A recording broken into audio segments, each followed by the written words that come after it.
Good evening. Good evening. We have nobody here yet. Nobody wants to hear a book read. Got it.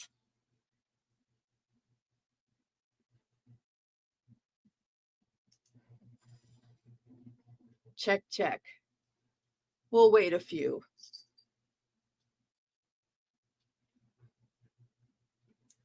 In the meantime, I want to tell everybody, thank you, everybody that showed up last night. It was a short notice, last minute notice. Looks like we're having a pussy party in here. Everybody's coming in. Y'all remember Coco Kitty here. Looky. He's up here. And of course, we have Meow Meow. I'm going to have to put a tag on the screen here because apparently there's a lot of people out there that like kitties. Isn't that right? How could they not like you? So we'll put a special tag up there and I'll clip this part out and we'll make a short so everybody can see just how special my kitties are. Because I got special ones. Oh, I got another one down here pawing at me. Brulee sitting here on my feet on the stool, chillaxing. Nutter butter. You gonna pop up here? You gonna pop up? Come here. We got the kitten. We got Rosie Posey right here. Yeah. So we're just showing off who's here right now. Here you go.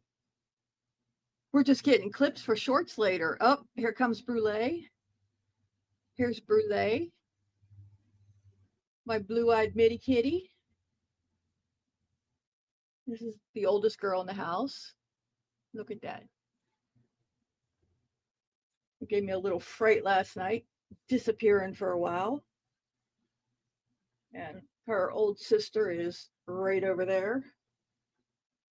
Trying to see who else is here. But yeah, we'll put up a little short. Maybe they'll do a short talking about how bad the goblin is. How about that? We'll do a short talking about how bad and evil the goblin is. They could do a voiceover. Look at her. The blue-eyed Mitty kitty. There we go. Okay. So we have, she's laying on me. He's laying on me. She's laying on me. Nutter butter. Nutter. Where you at? And now they're going to make me sweat. Ugh. And it's freezing. It's like 31 degrees. I got to take these off because they're going to make me sweat too.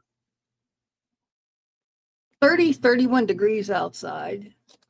And I was freezing until I ended up with a fur blanket here, like minutes before we started.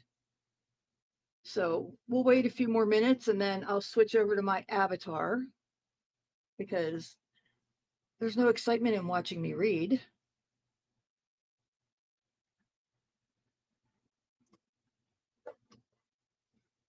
You see, I have my Marine Corps mug. Hey, Terry.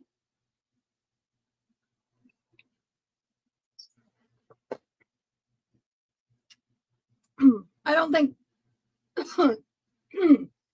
excuse me, I don't think the topic interests too many people, but you might be surprised at who pops in because I said some of these we're not talking about the trouble that he's in. We're talking about his book, and some of these lawsuits are just absolutely cray. They up the scale. But I do want to read his autobiography. Oh, excuse me. I just finished eating a sweet potato and I think I ate a little bit too much. So I want to let that settle a little bit. I ate I think it's called a Kijero sweet potato. It's a Japanese sweet potato. It's solid purple on the outside and it's solid deep purple on the inside. And the flavor profile is different from the purple Stokes. And its shape and everything is different from the purple Stokes sweet potato. So it's not as sweet. I like that. You know, sweet potatoes are supposed to be sweet, but I like them when they're not all as is super sweet like the oranges are, like the orange sweet potatoes are. But still very good. But yeah, my stomach's been a little bit weird today, probably because I'm getting close to D-Day. So the anxiety is manifesting a little bit differently right now. And now it's affecting my stomach in a little bit of a different way. I have 6 different types of sweet potatoes in the house right now. I have regular sweet orange, I have sweet red, sweet white, um, Japanese whites, purple Stokes, and Kijera. Kijera. I'll have to double check on the pronunciation of it. And I could not find the um, I couldn't find any of the Okinawans. Sometimes they're called Hawaiian purples. So I had to order the slips for those so I could grow them myself this year. So that would make 7 varieties of sweet potatoes that I'm hopefully going to be able to grow. The other 6 that I have in the house, I all have in water right now trying to root. And 5 of them I have hanging here. I have one in my kitchen. I have the Kajaros since they just came in. They're in my kitchen window, but the other ones are hanging here. They're just starting to get roots. But it's interesting. I do, and I've said this for a while. I have to do a something on them. I was supposed to do this with B months ago with the first 5 I named. Do a little cooking thing on them and discussing the different varieties. They do all have different flavor and different texture, and the texture changes up pretty differently too, depending on how you cook them. You know, and it's pretty interesting how different they can be.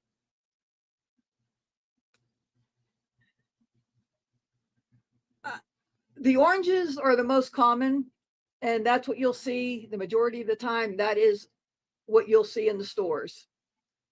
Um, I always find the other varieties usually in late winter, early spring. Um, you might be able to find them on. I don't know if you have Whole Foods up there.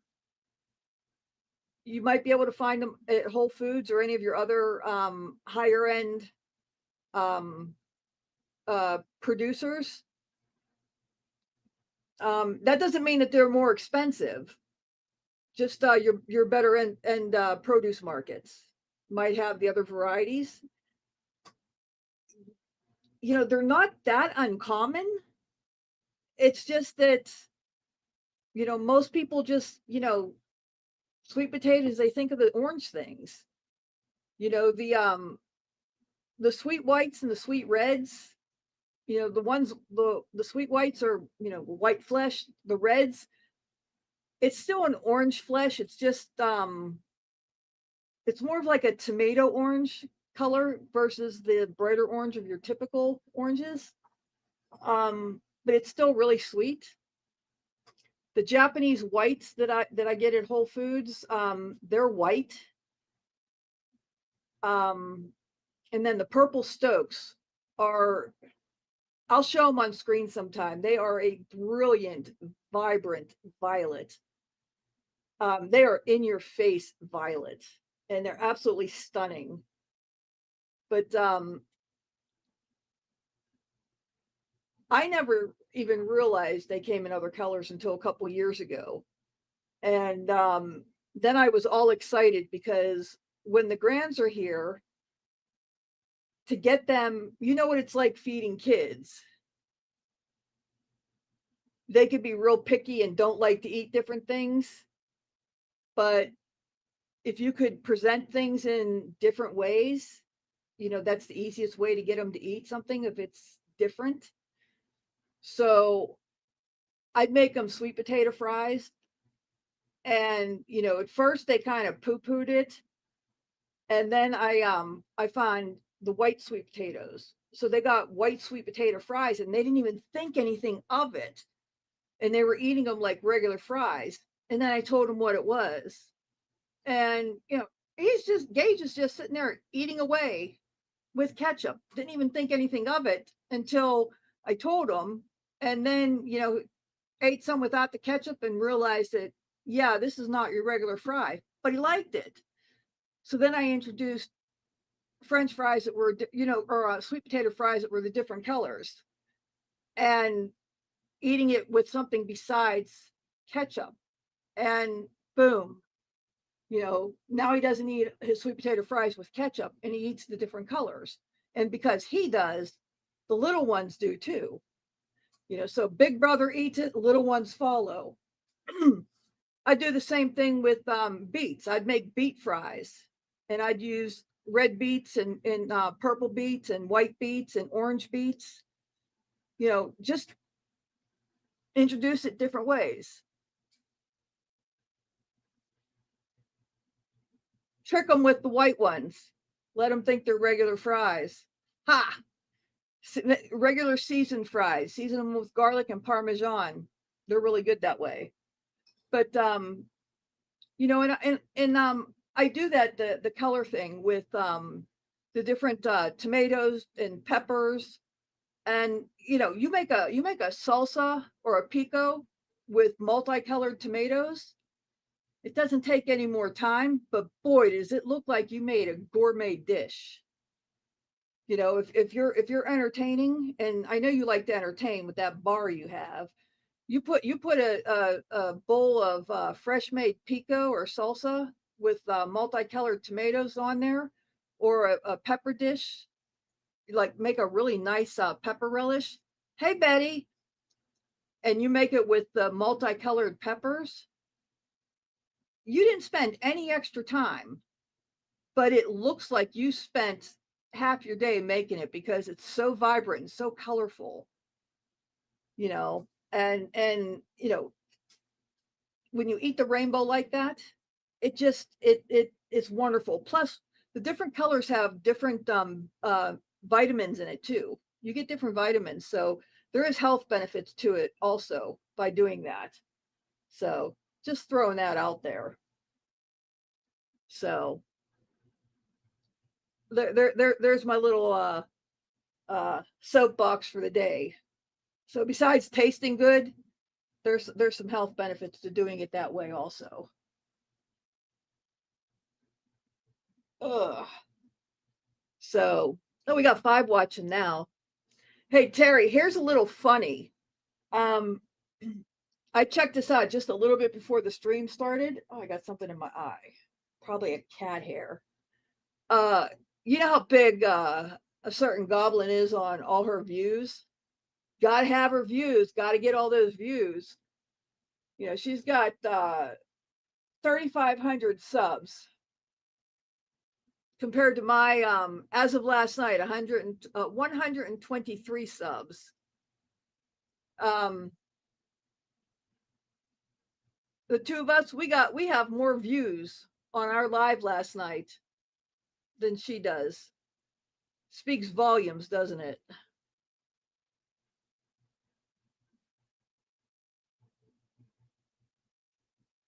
Oh, I love the different carrot colors, but I cannot grow carrots to save my life. that would take too much work, but I have thought about putting in a raised bed and putting in doing a sandy loam in it specifically for carrots. So yeah, the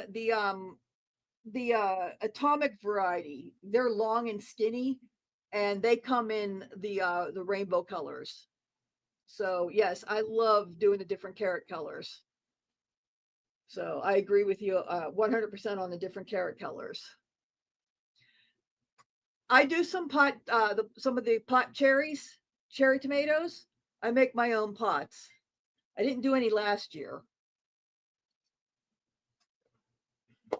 I had too much going on last year with doing the Master Gardeners program, trying to hold myself together with being out of the house that long each week. You know, since getting out of the house was hard for me, and it was everything in me to holding it together to be out of the house that long for the program. But one of my favorite small tomatoes, it's not a cherry tomato, it's a micro tomato, and it's called a sweet pea. Um, and they also have a micro tomato variety called oh, I can't think of what it's called, but it's about the same size as the sweet pea variety, but it's yellow. And they're not micro tomatoes, they're currant tomatoes, currant, because they're about the size of a currant, or technically they're literally the size of a pea, as your average green pea. They're that small, and let me tell you what, you go and pick those off the vine. It takes forever to pick them because there's so many on the vine, and because they're small, but boy, are they amazing to eat. Yes, you can, Terry, but oh, they're amazing for flavor. I'd make um a small loaf of like a bread braid or any type of stuffed bread, and I'd braid the top of it, and then just drop the currant tomatoes on top of it, and push them in, and oh man, why is my monitor telling me it wants to turn off? Okay, something's freaky going on here.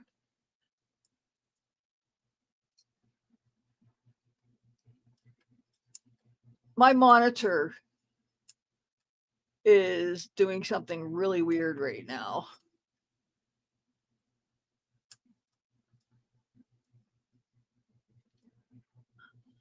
My monitor wigged out on me today, and I have I'm sure it's something that I did, but I have no idea what it is. So let me see if I can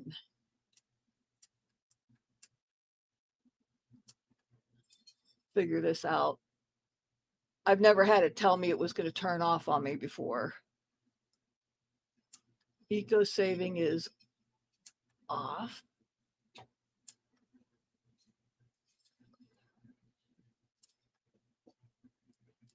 Timer is off. Eco timer is off. I have no idea why this is all of a sudden telling me it was gonna.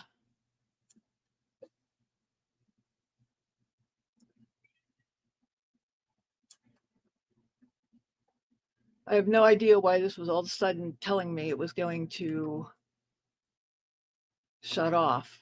This is really bizarre.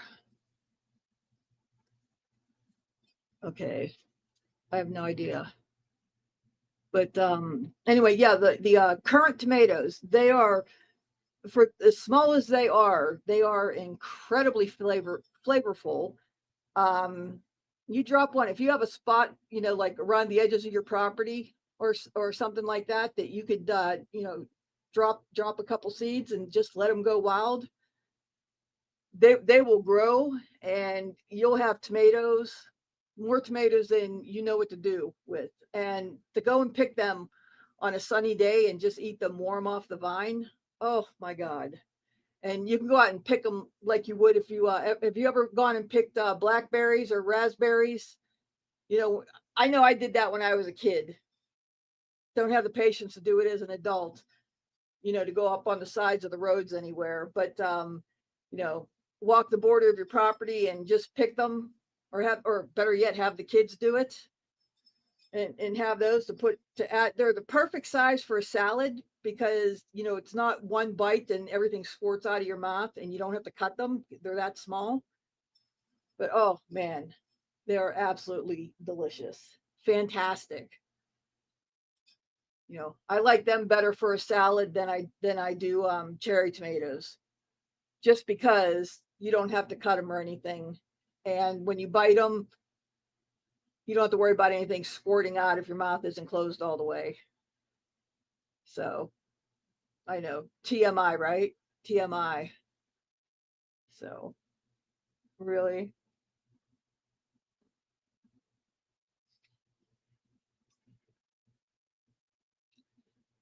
So okay.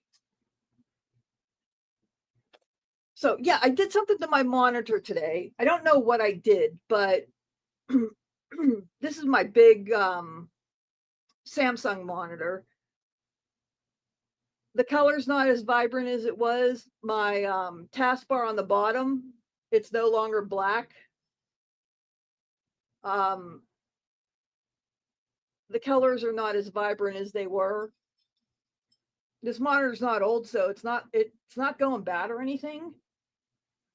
It's still great color, but it's just not where it should be. So, and I was doing something with the displays because I was having trouble with the one program I was pulling up. I was going to do some editing, and I was bringing the program. It always opens up on the laptop, and I move it over to my larger screen. And I went to move it over, and it was blowing up ginormous, and it was being weird. So I was in the display settings trying to figure out what's going on because it's done this before. And I'm in the display settings, and then I'm like, oh yeah, let me calibrate the uh I think I was calibrating the color while I was in there, and had to go over, brightness and contrast and gamma and this and that. And then it had me, calibrate the text. And when I was done, everything was screwed up and the text was all blurry. I'm like, what the hell is going on here? It was just the weirdest shit. Betty, tonight we are going to go over the book called Nothing is Written in Stone by Jonathan Riches. Um, Betty, do you know who JLR Investigates is? He is a YouTube personality. He has like 547,000 subscribers. He does boots on the ground reporting to anything that he can get a big audience on. Okay, so you know who he is. Most recently, he's been at Nancy Guthrie's. Um, Hi, Brandy. How's your baby doing tonight? Oh, we're just chit chatting right now, Brandy. Waiting for a few more to get here. Um, JLR. Um, if there's something big happening out there, he will go there and be boots on the ground, and he will do some reporting.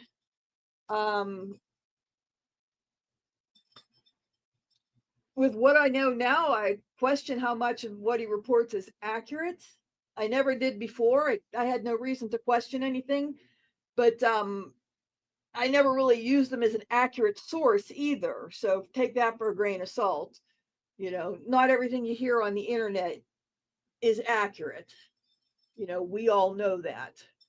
So, you take what you hear and learn on the internet with a grain of salt. You get information from a bunch of sources. You evaluate the proof that you're shown. You evaluate what you see with your own eyes, you know, you take things with a grain of salt, you know. But I wouldn't bet my bank account on anything that I had learned from him, but you know, I was amused when I watched him, you know, a couple times that I watched him. Um, I didn't watch him with anything that was life changing. I mean, the first case I watched him, or when I ran across him, it was that girl. I keep thinking it was South Carolina, but maybe it was Georgia. She said she was on the highway. She called in because she saw a toddler walking on the road, and stopped her car, got out to check on the kid, and then she vanished. And she vanished from the side of the highway, and she was gone for a couple days, and then showed up at home. And he went down there, boots on the ground, and was walking through the trails where, you know, she was supposedly disappeared from. And that's where I came across him initially.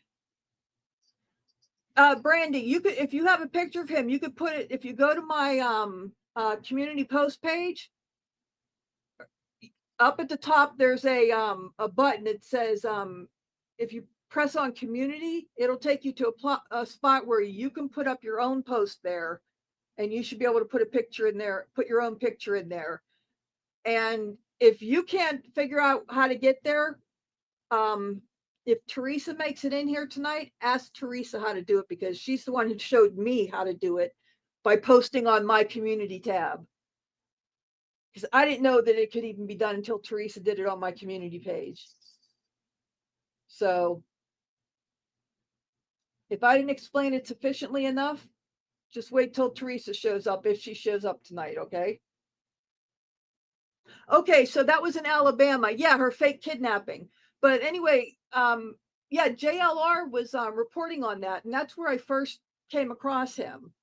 And you know, there was something off about him, but you know, I respected it. You know, hey, he's somewhere out there. He's got a hustle. He's doing it. He's doing something to earn a buck. You know, what he was doing was not illegal. So you know, okay, that's cool. He didn't do anything. You know, he was doing that. I watched it. I was, you know, I appreciated. I was getting some idea what was going on. You know, it wasn't life altering what I found out about the case. You know, but he didn't do anything that gave me reason to look into him any further. You know, than that. You know, I subscribed because it was interesting watching what he was doing. It's like, oh, it's kind of fun. You know, no big deal. I think I might have saw something else pretty close to that I saw, and you know, and then lost interest, and you know, was looking at other things. And then I may have over the years come across him one or two other times, but nothing comes to mind. And then when we had that tsunami in Hawaii, what was that, 5 6 months ago, um he popped up in my feed again, and I watched some of his tsunami coverage. Not too much of it, because I was trying to talk to my bestie, who she had Pearl Harbor right outside her lanai. You know, I'm like, you know, hey, you know, if the tsunami's coming in, let's go live on my channel. And she's like, we're not too worried about it. Besides, it's going to be dark. But hey, if I have, you know, waterfront property in the morning, I'll go live on your channel for you. Oh, okay, thanks. You know, but you know, it was no big, fortunately it was no big deal, because you know, Hawaii obviously got their share of water problems this week. You know, they've got record flooding there um this week. But anyway, yeah, so you know, that was the last time. And then um uh yeah, yeah, and big deal. You know, he's reporting on, you know, a couple of the waves that were coming in. It was, you know, it was nothing that big. But you know, again, you know, yeah, he's quirky, but we're all quirky in our own ways, right? I mean, we're all quirky in our own ways, not that big of a deal. You know, with the little bit that I did watch him. And then I did catch that, he was there, boots on the ground with Nancy Guthrie. And I probably watched, and he was doing like 15, 18 hours a day, every day for, well over a month. And I was watching him for a couple minutes because the case as a whole, catching some clips on the news channels was enough to give me enough for the information I needed on the case because nothing big was breaking. But I think I was watching him for a couple minutes when I saw, oh, somebody just sent him food. He got one of his subs sent him food. And I was like, oh man, you know. And then all of a sudden, this past week, yeah, we all have our quirks, so I wasn't judging him on being quirky or anything. But you know, yeah, there's something off about him, but we all have our offs. I'm off to to some people, you know, most people. I admit that, we all have our things that make us off to people. But it wasn't, anything that made me go and, look into him or anything like that. He just wasn't that important to me. Well, anyway, all of a sudden, this was I don't remember what day it was, but it was within the week or so. Um, I came on, check my email, um, and on my homepage for YouTube, I pulled up YouTube, because I wasn't doing that much on YouTube except for watching those, ball sorting things and cone sorting things. But on my homepage, um, something came up on JLR, and I'm like, why is he showing up? And I forget what the title was, but it was just something. What? And I went and looked, and I think it was what's her name? Something Go Lightly. And she's a weird one too. I watched a couple minutes of the stream, and I'm okay, whatever, and I left. And then the next day, I came up and JLR's on my feed again, but a couple other streams, and then it was something about it said something about domestic violence, and I'm like, huh, and I went and watched it, and I'm like, holy shit, apparently, there's some allegations um of DV with his, I would presume now ex, when they were up in Washington State. Neither one of them lived there. And I was like, oh shit. And then immediately following that, I started hearing that, okay, he's a felon, spent 10 years in jail for fraud. And then I hear there's a book. And then I heard another content creator, I believe her name is Melly. Um, I caught one of her streams where she was reading some of the book, and I'm like, son of a bitch, the last thing I want to do is give this woman beater any money from a book, but I have got to get this and read it on my channel because it's it's quite the read. It is quite the read. Molly Go Lightly. Yes, that's her name. BHB, that's Bullhorn Betty, right? I know the names. Molly Go Lightly, I think that is the only time I have ever watched anything on one of her streams, because when she showed up on my feed, I didn't recognize her. I recognized the name because I've heard it in other streams. I recognized the name, but I didn't recognize her per se. When I went in there, she wasn't talking about what was going on at the time. So she was, doing what we're doing right now, just chit chatting about, or what we were doing before we started talking about this. chit chatting. So I had saw that right when she was just getting started. So um, you know, yeah, I didn't catch on until the next day that there was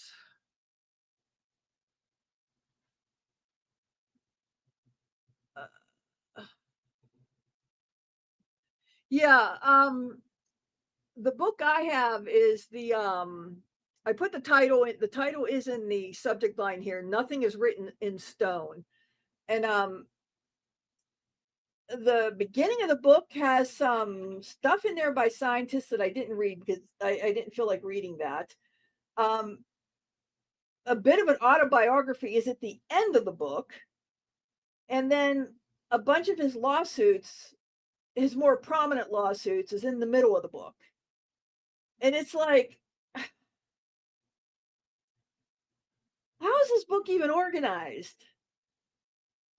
It's the weirdest fucking thing. His autobiography. This book is his autobiography with his lawsuits in it, but his part of the autobiography actually starts on at the end. It's just weird, weird. So I'm gonna finish drinking the last little bit of this, and then I'll go ahead and start on the autobiography part. And then I went through and put page numbers down for where a lot of the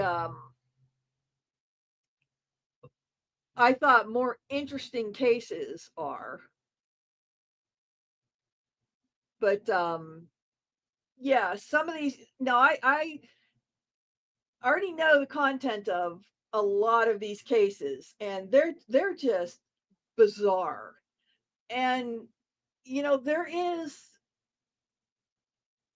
there is when you and you have to hear the autobiography first, which is why I'm reading it. So you have to hear that first. And when you go into all these lawsuits and how he got to them, there is almost some brilliance in the lunacy of them.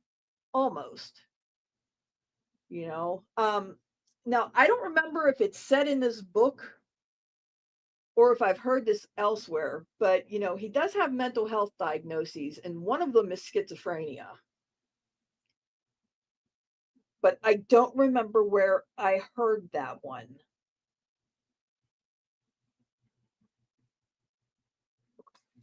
So I would say don't necessarily quote me on that. Um, Betty, it's not reading for his benefit. It's not a read for his benefit. It's like I said, you heard me use the word lunacy.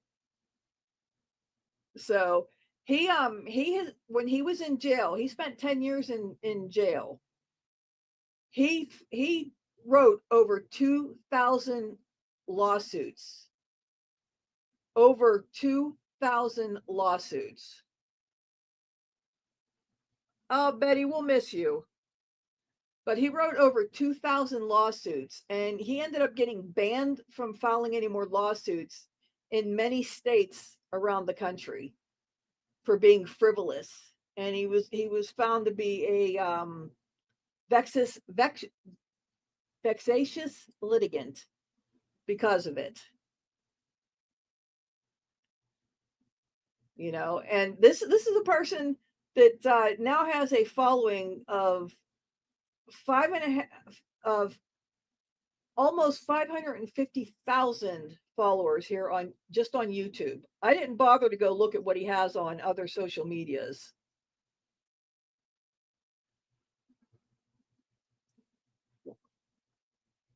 You know, I don't know what the status is on this current court case is with his hopefully ex-girlfriend. Hopefully she breaks away, because I think we all know that it takes a while sometimes to break away. You know, I was in a domestic violence situation. Um,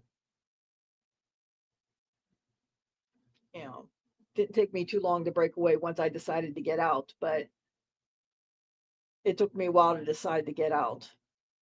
So, you know, hopefully she's decided to get out and gets out.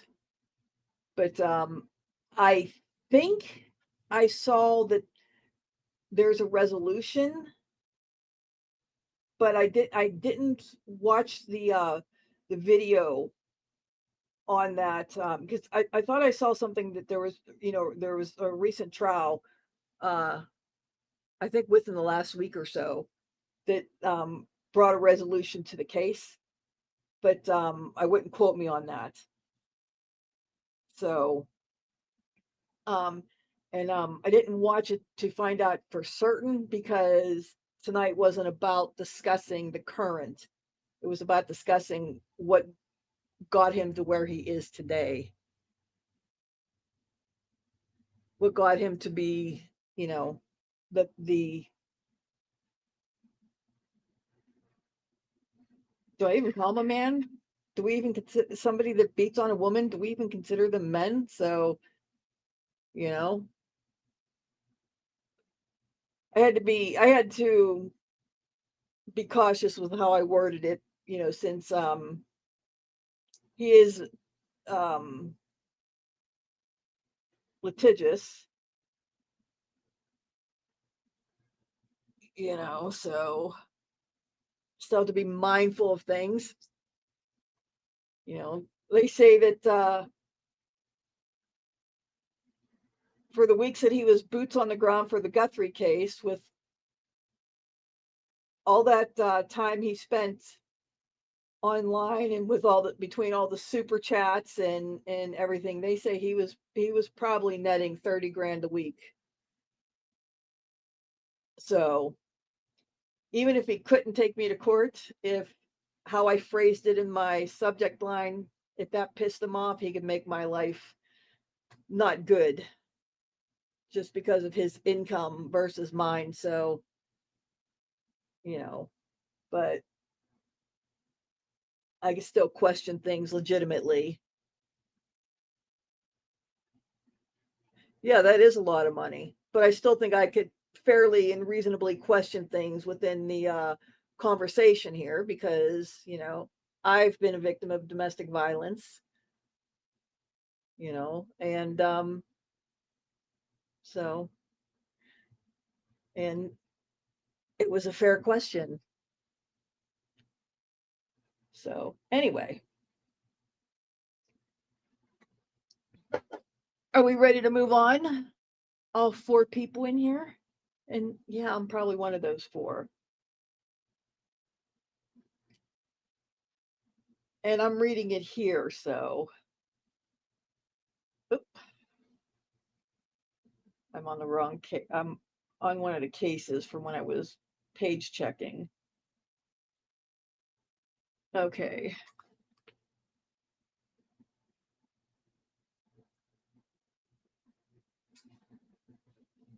Well, I don't know if he did that with his girlfriend for the money, but yeah, boots on the ground for all these cases. Absolutely, it's for the money. Okay. My name is Jonathan Lee Riches. I was born at 6:08 p.m. on December 27th, 1977, at the Chester County Hospital in Westchester, Pennsylvania. I weighed 8 pounds, 7 ounces. My mother's name is Donna Riches. My father's name is Timothy Riches. I have one younger sibling. Her name is Carrie Riches. She is 2 years younger than me. I don't remember much of my life from the time I was born to the age of 5. I know I lived in a small duplex home in Malvern, Pennsylvania during this time. My father was a banker with the First National Bank of Westchester. My mother worked as a secretary at Chester County Hospital. My grandparents on my mother's side would take care of my sister and I during the day while my parents were at work. My grandparents also lived in Malvern, Pennsylvania, in the county, and still live in the same house to this day. Both grandparents on my mother's side are still alive. Their names are Eleanor and William Davison. I have plenty of uncles, aunts, and cousins on my mother's side of the family. Growing up, I would often spend time with my grandparents on my father's side of the family. Their names were Henrietta and Robert Riches, and they lived in Malvern, Pennsylvania. Both passed away within a year of each other when I was 4 years old. I have numerous uncles, aunts, and cousins on my father's side of the family, though. Most of my childhood memories when I was very young were centered around being with my maternal grandparents. My grandparents showered me with love. I remember they had a black Labrador named Roscoe that I loved to play with. I believe I behaved normally like any other kid around that time. I don't remember playing with other kids at that time. My mother's side of the family is Irish and English. My father's side was German. My father grew up Catholic. I remember attending Methodist church as a child. My grandparents were very religious and very active in the church community. I remember my grandparents would say prayer before every meal. I don't remember much of my actual home life up to the age of 5 because I spent most of my time at my grandparents' house while my parents were at work. When I was 5 years old, my parents bought a bigger home in Westchester, PA, located on 2 acres of woods in a very remote area. The house was 2 stories with 4 bedrooms and 2 bathrooms. At 12 years of age, I began to change both physically and mentally. I was somewhat obese, overweight as a child, and occasionally got teased for it by my classmates and friends, so I began taking extreme measures to lose weight.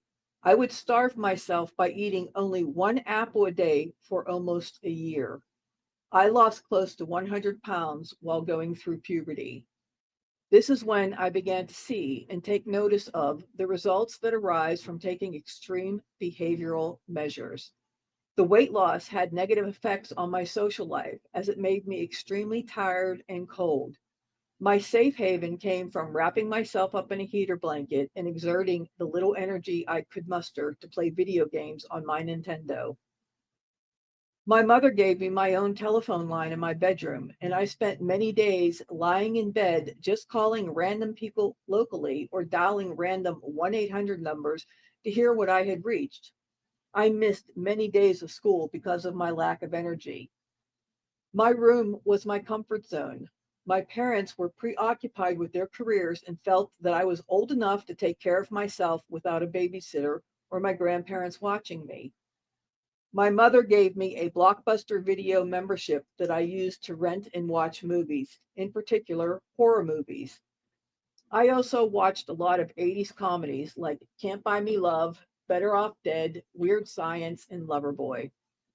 I would watch the same movies over and over until I could remember entire scenes and repeat them, sometimes calling people on the phone randomly and repeating dialogue from these scenes to strangers to get a reaction out of them.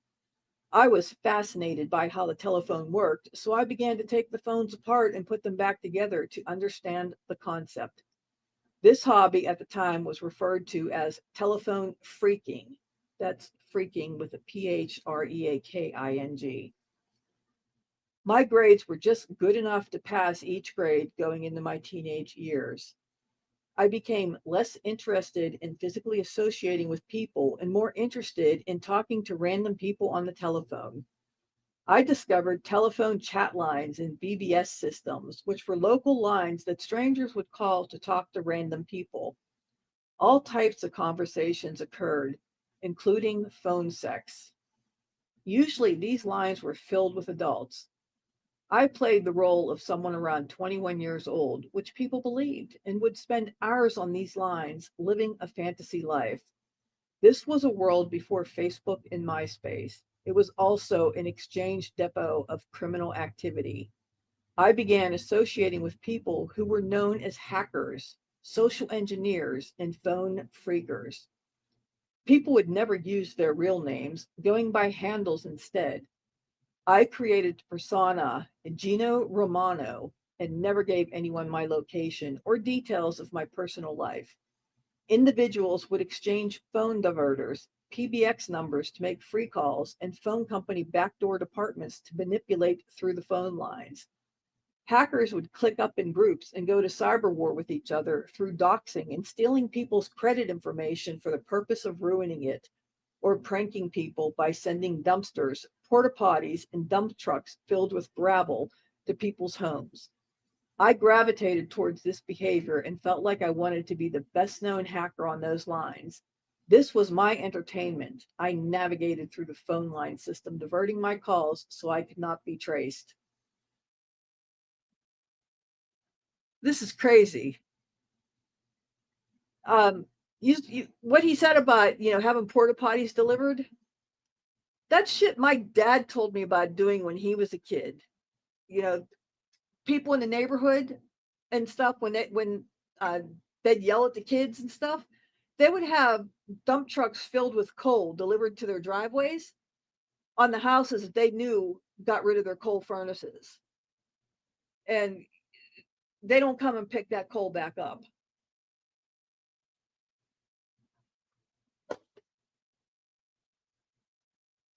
But to continue. Oh, and he hasn't started high school yet. Okay. Once I had started high school, my weight and antisocial behavior started to affect my grades negatively. I took laxatives daily. I would spit in a cup all day to get fluids out of me, always weighing myself and vowing not to eat over 1,000 calories a day. This was bad, but not as bad as eating one apple a day like I had done in my younger years. I didn't want to deal with my other classmates, so I would arrive to school late every day on purpose to get put on in school suspension, which was a separate room where my work was brought to me. I was fearful of my male peers because they were bigger and stronger than me. Once school was over, I would return home and call the chat lines to get into my comfort zone. I would take my real life frustrations out on strangers by baiting them into arguments. A lot of the conversations were non sequitur ramblings containing nothing of substance, and they made me feel good. I would spend all my nights on the phone, then use my in school suspension to sleep and do limited work. I failed the ninth grade. I had no real social life. The party line life consumed me. I ended up getting into a shoving match with a teacher after I tried to sneak out of class to use the bathroom because I was heavy on laxatives. I got expelled from school due to the conflict and all of the in school suspensions. My mother enrolled me in private school called Uppapatinus in Glenmore, Pennsylvania, which was a school for wayward boys. My mother would reward me for my negative behavior. She bought me a black Jetta for my 16th birthday. Way to go, Mom. My new school basically operated under the motto of you pay, you pass. There was very little homework, which I managed to finish maybe once a week. I would just stay at home and entertain myself on the chat lines.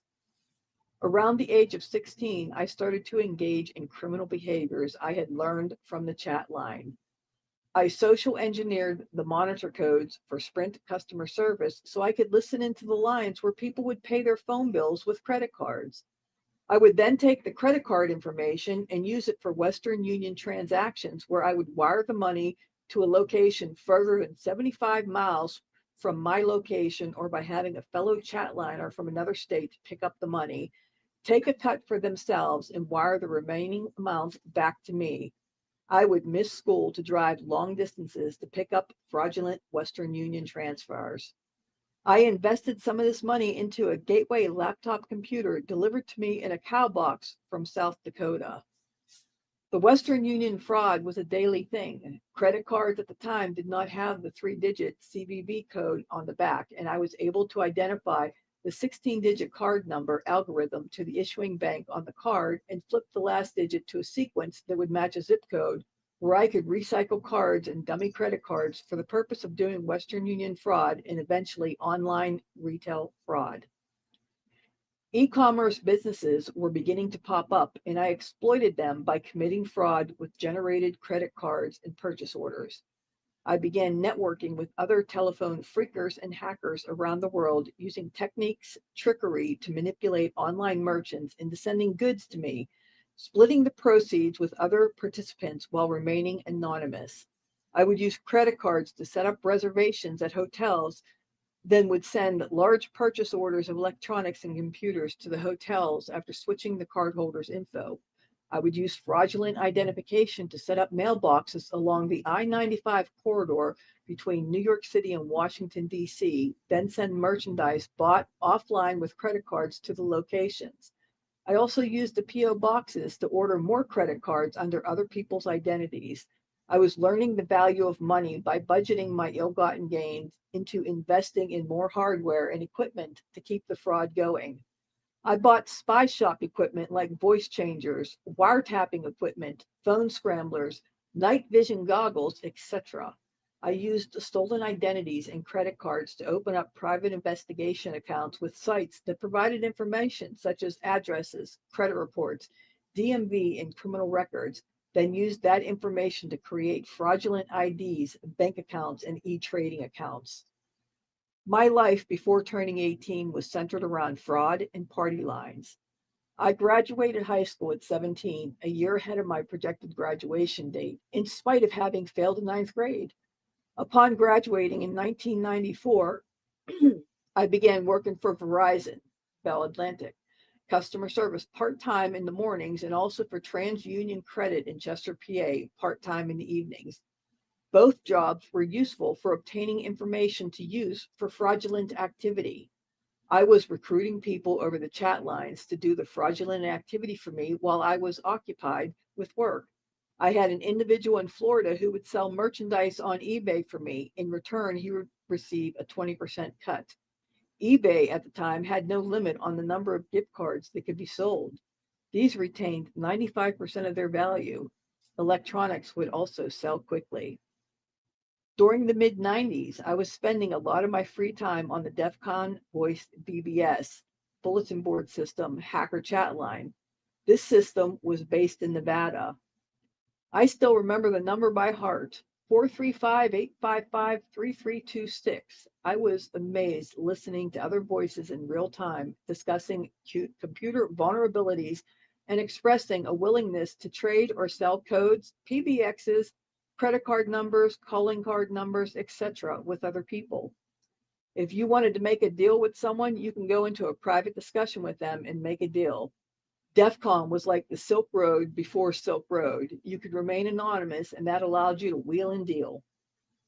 I thought that the alias I had picked, Gino Romano, sounded like a catchy mob-type name that would work with my New York-sounding accent.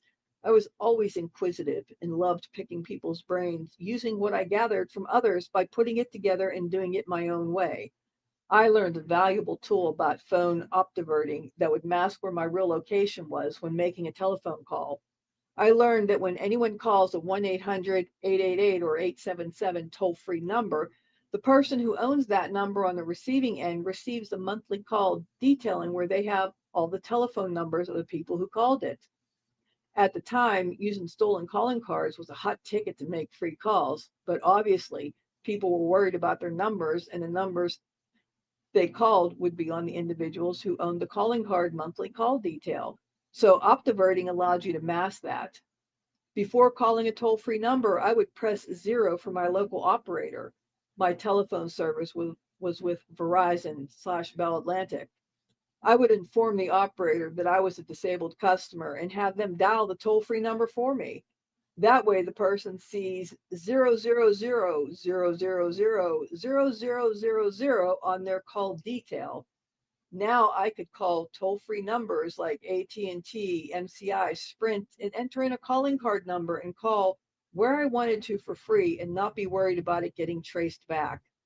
Calling DEF CON, I was able to receive access to the Sprint customer service monitor calls, where I could call into a Sprint customer service number designed for supervisors to monitor customer service calls. I would listen to customers create accounts using their personal info, setting up calling cards, which I would then utilize for my own benefit. Motherfucker. DEF CON taught me how to call forward people's telephone lines remotely by calling into the repair department for their telephone company and posing as the customers pretending to have line problems and getting the phone company to forward the customer calls whenever I wanted them to go. I could intercept all the person's calls. If someone called them, I would answer and then pretend to be them. I found a hacker on DEF CON who went by the name Power Dragon that had unlimited full information credit card numbers from people all around the country. Around the same time, I found a vulnerability in the Western Union money transfer system that allowed people to send money with a credit card. Western Union required a call back on the person's home phone number to do a money transfer.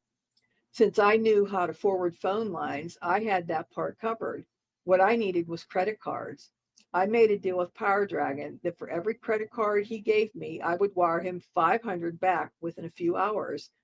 I would forward the credit card holder's line to me, then do a Western Union transfer to myself because at the time, Western Union didn't require ID to pick up a transfer if the sender provides a test question. Credit card limits were $2,500. I usually did under that, but over $2,000 to fly under the radar. Western Union would call the cardholder and I would pretend to be them. Within minutes, I would be provided a money control number and could go pick up the funds from the transaction. I chose grocery stores with Western Union locations because usually they had the funds to cash the check on the spot. Once I got the money, I would go to another Western Union location and wire transfer Power Dragon his 500 cut back. After wiring fees, I ended up with $1,500 plus profit for myself. I lived in the Philadelphia area, so it was easy to jump on I-95 at any time to travel an hour or two away in either direction to pick up funds. I would eventually do 4 to 5 Western Unions a day and always gave Power Dragon his portion. I had done business this way with Power Dragon for a good year until he got arrested for some unrelated fraud and I broke off from him. The Western Unions would take up a lot of my days, but it was well worth it. The remaining time, I would be back on DEF CON working out details with other people. I met a guy out there named Fallen Angel, his real name Michael Pesky, who also had amassed an unlimited number of stolen credit cards. He told me he worked at cellular store in New York, so I am assuming the credit cards came from his job. We worked out a scheme where he would order merchandise with a person's credit card from online retailers like CompUSA or Tiger Direct and have the merchandise sent to hotels that I would go to pick up. Beforehand, he or I would switch the cardholder's address to a hotel. We would set up a reservation with the hotel with a stolen credit card for around the exact time the merchandise would be shipped. We would bulk order items, Toshiba or IBM laptops, spy equipment, Nokia 5160 cell phones, etc. I had one of those. We would get the shipping tracking info, and within hours of it arriving to the hotel, I would call the hotel and remind them that I was checking in soon and that my packages would be arriving and ask if they could hold them for me. I wouldn't even have to check into the hotel to get the packages. I would walk into the hotel and up to the front desk, and the hotel staff would just give them to me. I would leave and never come back. I was zigzagging up and down the East Coast, picking up packages and always sending Fallen Angel his share back. We went 50-50 on everything, using stolen credit cards to get a PVC printer and the Photoshop software that simulates state templates, allowing us to begin manufacturing fake IDs. We realized with the tools we had, we could expand our fraudulent schemes. Motherfucker. Hey, Shelley. Oh, I'm sorry. I'm missing everybody.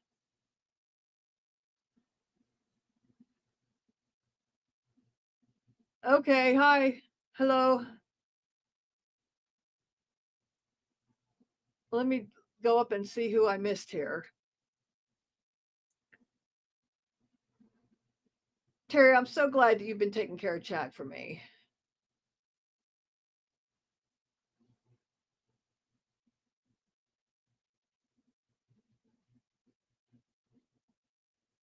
Hey, Shelley, thanks for popping in. Hey, thank you for watching the replay too. You caught me getting my boogie on last night. We are talking about Jonathan Lee Riches of JLR Investigates fame here on YouTube. He has over a 500,000 subs. And he's recently got some cray cray going on. Well, he's had some cray cray going on, is I'm reading here, but he's got some legal issues going on, and he's become the talk of the town, the talk on the streets lately. But I'm reading his uh, autobiography autobiography portion of his book called "Nothing Is Written in Stone."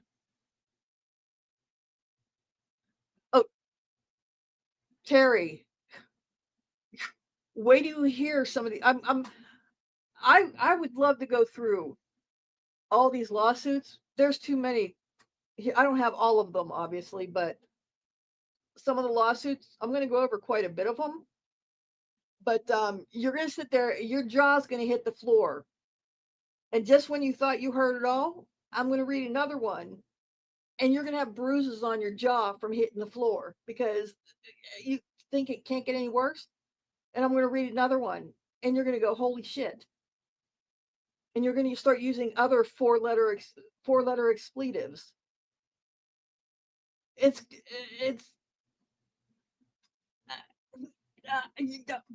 yeah, that's how it is. Okay, I'm getting close to being done with his autobiography. You have to know this. It well, you don't have to, but this is just fascinating hearing this part of it before I go into it. Before I go into any of these lawsuits, it really is. Okay. I recruited a graphic designer from New York who would create more sophisticated identification with holograms. I had females in different states who would pick up Western Union transactions done with credit cards and wire me back 40% of the transaction. I had individuals who would use created identification to go into retail stores to obtain instant store credit that was then converted to gift cards that I would then sell on eBay or use personally. At the time, most of the major retail stores all went through Monogram Bank of Georgia, GE Capital, where I discovered their system of issuing credit to individuals with a 700 or higher FICO score. These individuals' names were good for $75,000 in multiple store instant credits before getting flagged. Wow. I personally never drank alcohol, did drugs, or gambled. I never went to clubs or bars. I used ill gotten gains to build my own personal net worth.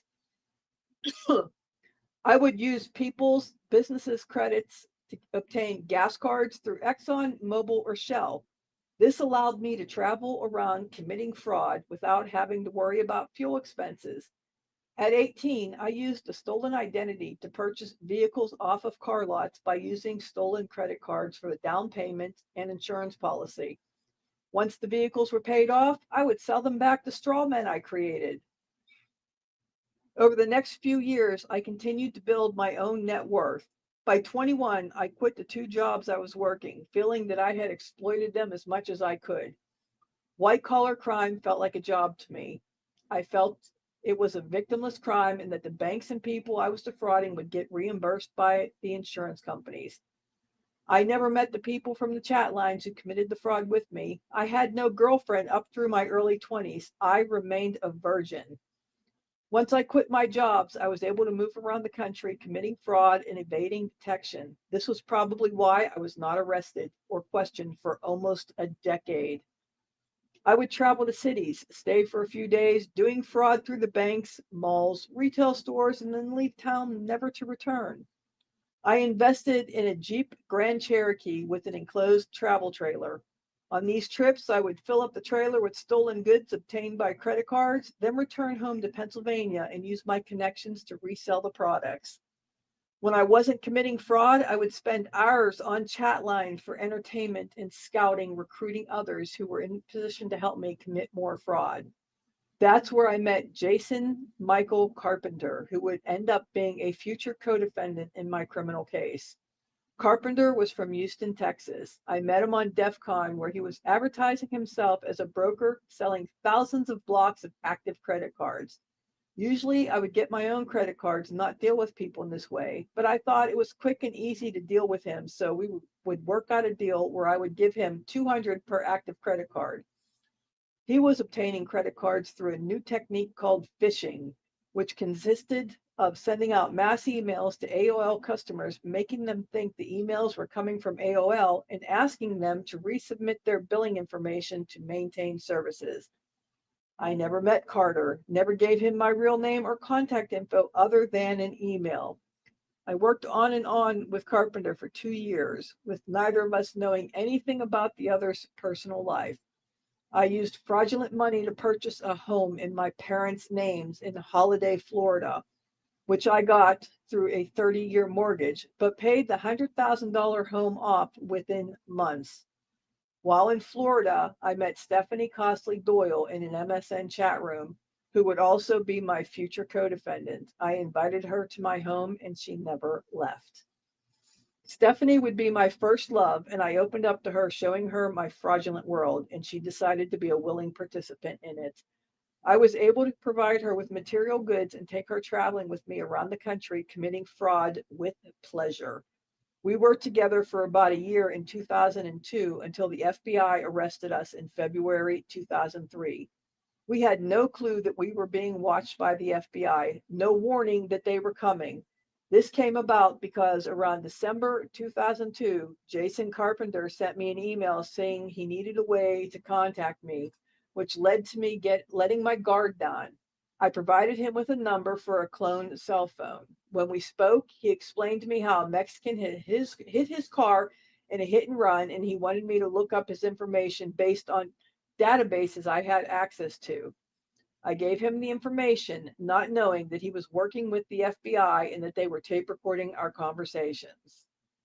This is how the FBI probable cause to investigate me, which they did.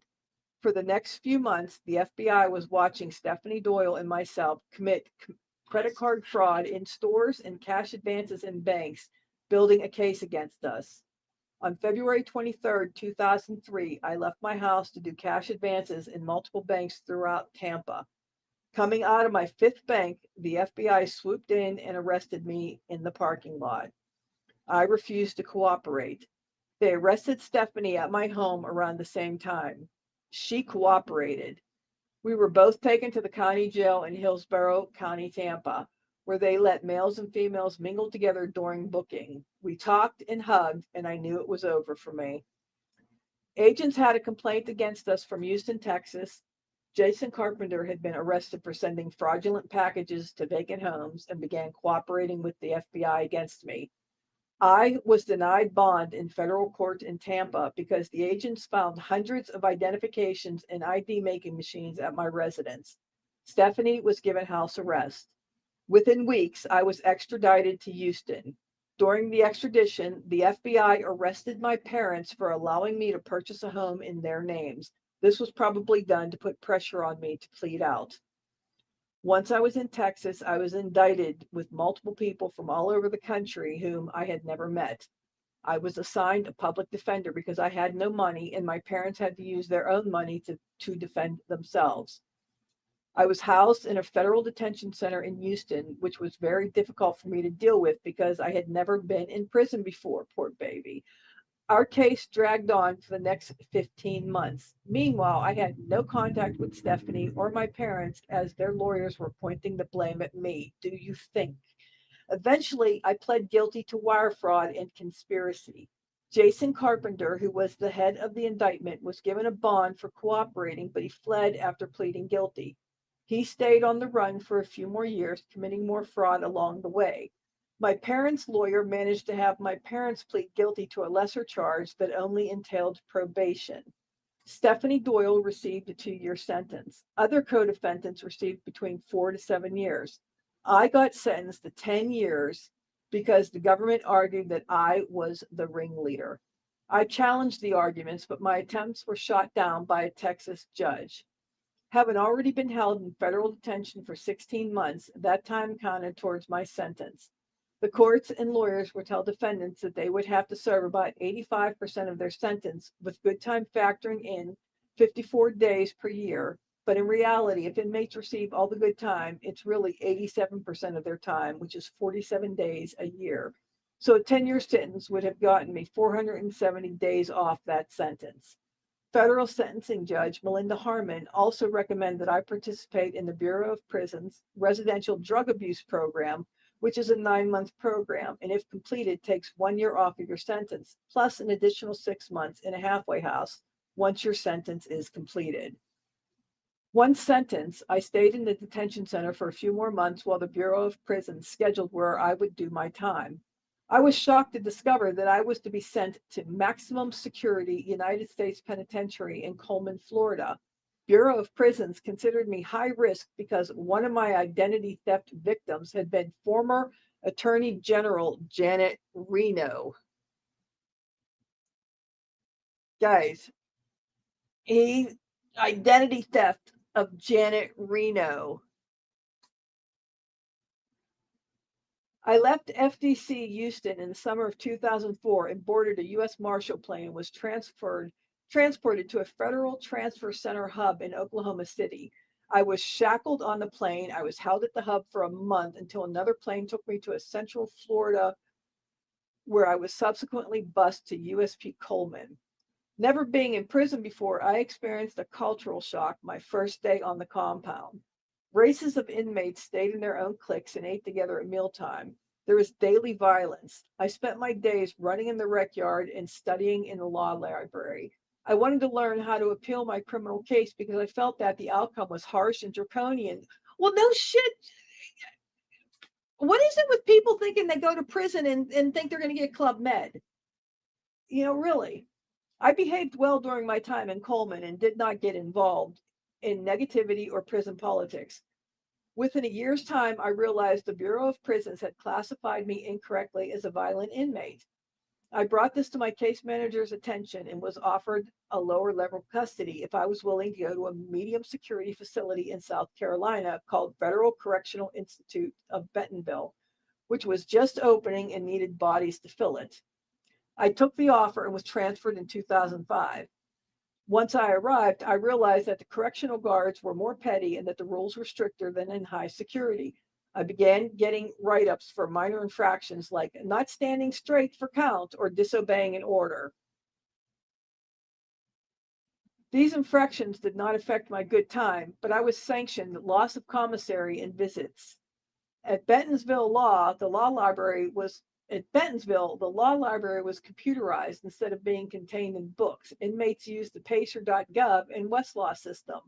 Since I had a fixation with computers and telephones, I spent as much time in the law library reading case law to appeal my case pro se without a lawyer. In the spring of 2006, my name came up on a list of random people for another institutional transfer to another medium security facility in South Carolina called FCI Williamsburg. I didn't want to leave Bennettsville because I had established relationships with some inmates and I was comfortable there making the best of my situation. So I manufactured a story saying that I would face danger and bodily harm for individuals if transferred to Williamsburg. The staff at Williamsburg disregarded it, so I filed my first lawsuit in the federal courts of South Carolina, seeking an injunction and restraining order against the transfer due to my life being in danger. The courts responded quickly to the motion, dismissing it as frivolous cited with case law. I went to the law library to look up the meaning of frivolous. This opened up a new chapter of my life, deciding to bombard the courts with frivolous nonsense because pro se inmates don't get any consideration from the courts. I'd like to say a little more about that first lawsuit. It was a restraining order. I was at the Federal Correctional Institution of Bennettsville, South Carolina, where I developed a friendship with an anti-government inmate named Dale Martin Jacoby, who was one of the Montana Freemen defendants. The Freemen wanted to eliminate the federal government and create their own currency. Jacoby was older than me and it introduced me to the concept of what he called paper terrorism, which involved bogging down the government with claims against them that would force them to respond, along with the belief that the United States was a corporation and our own personal names were straw men held under contractual law. In short, the Freeman argument claims that U.S. sovereign citizens, oh God, the sob sits are coming in here now, are bound in a contract that is against our will.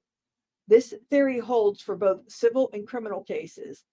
Being around Jacoby for months really incited me to challenge my illegal sentence and attempt to legally hold the people civilly responsible for my incarceration. What the fuck?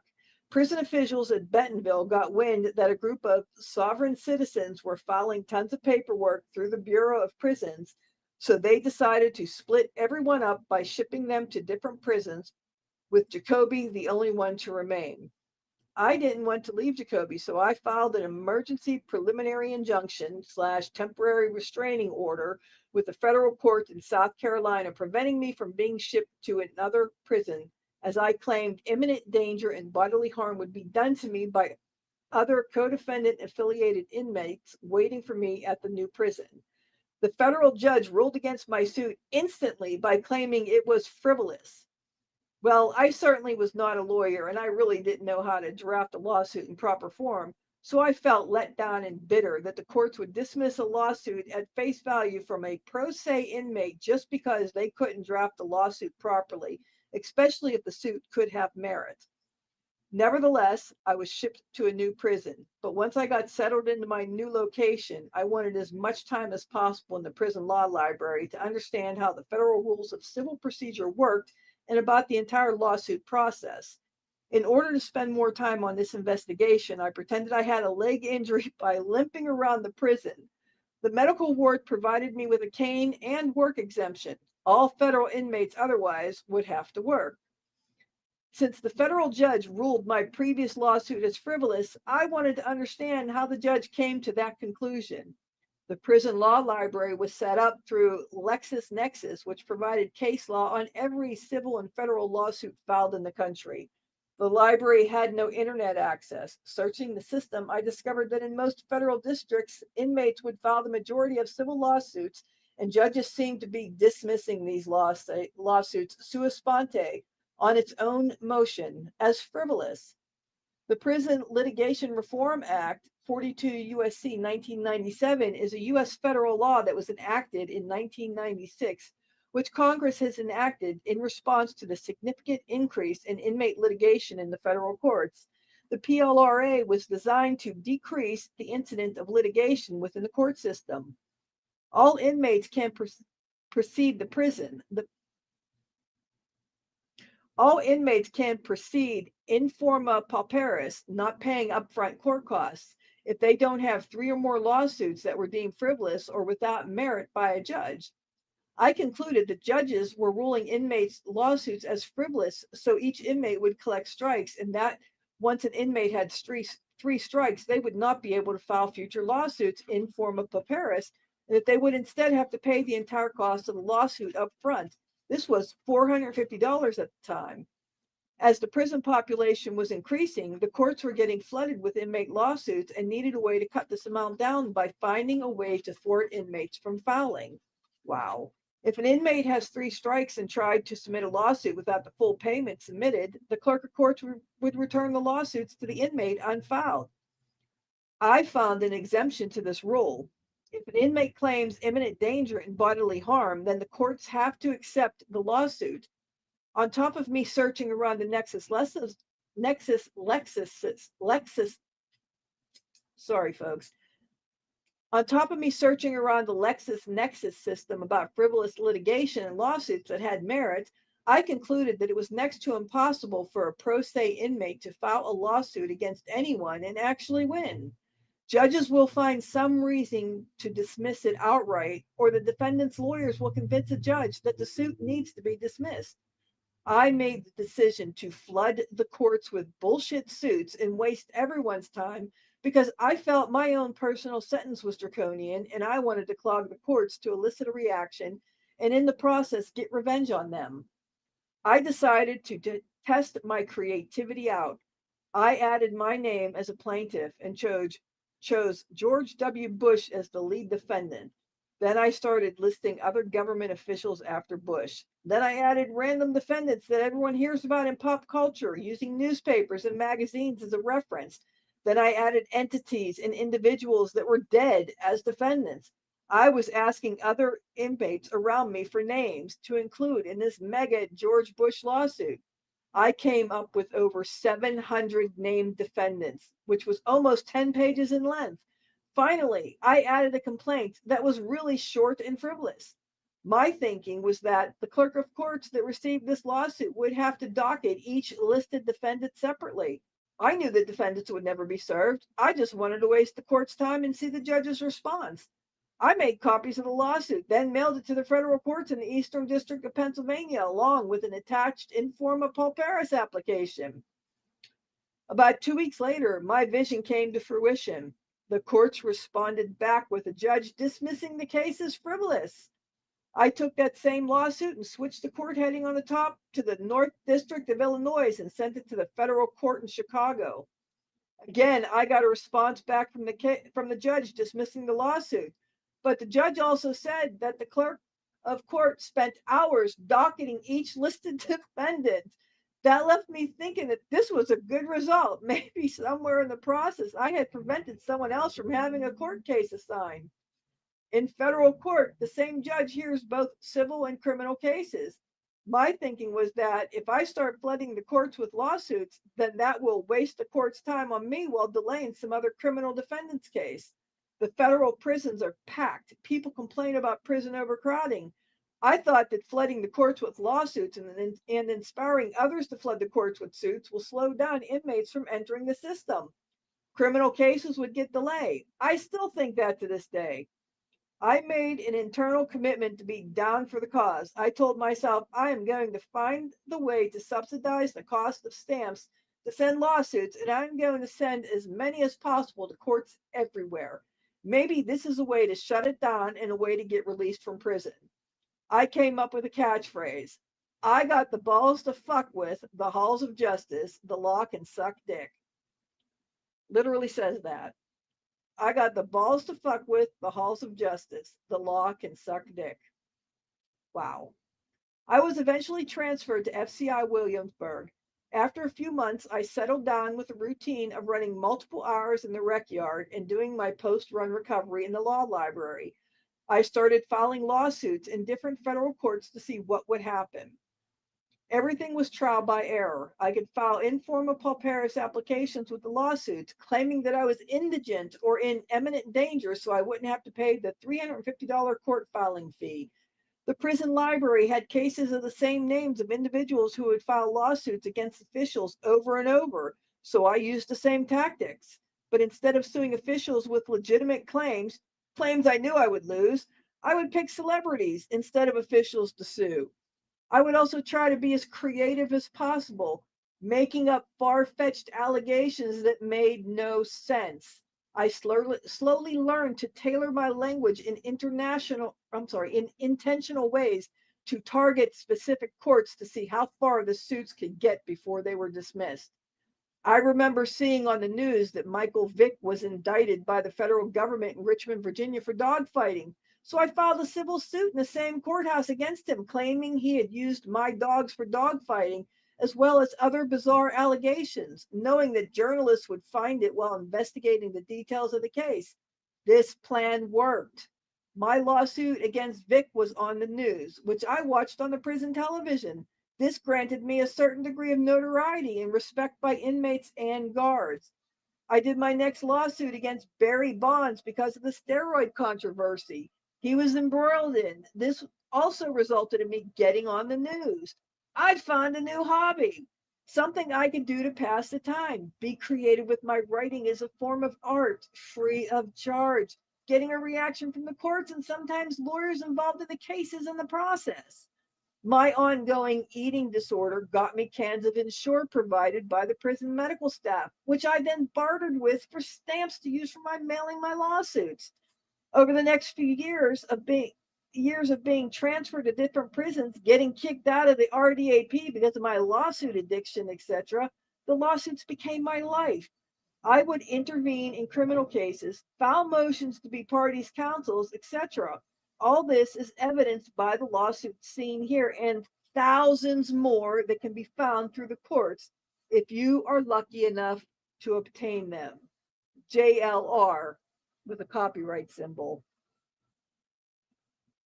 That's the end of his autobiography part of a living person.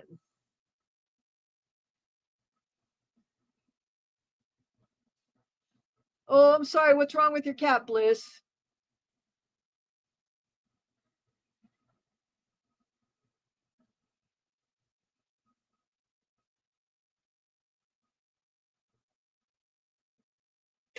Did Bliss say what was wrong with her kitty?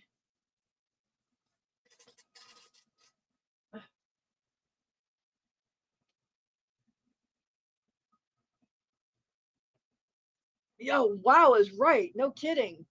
But I have to hit the ladies.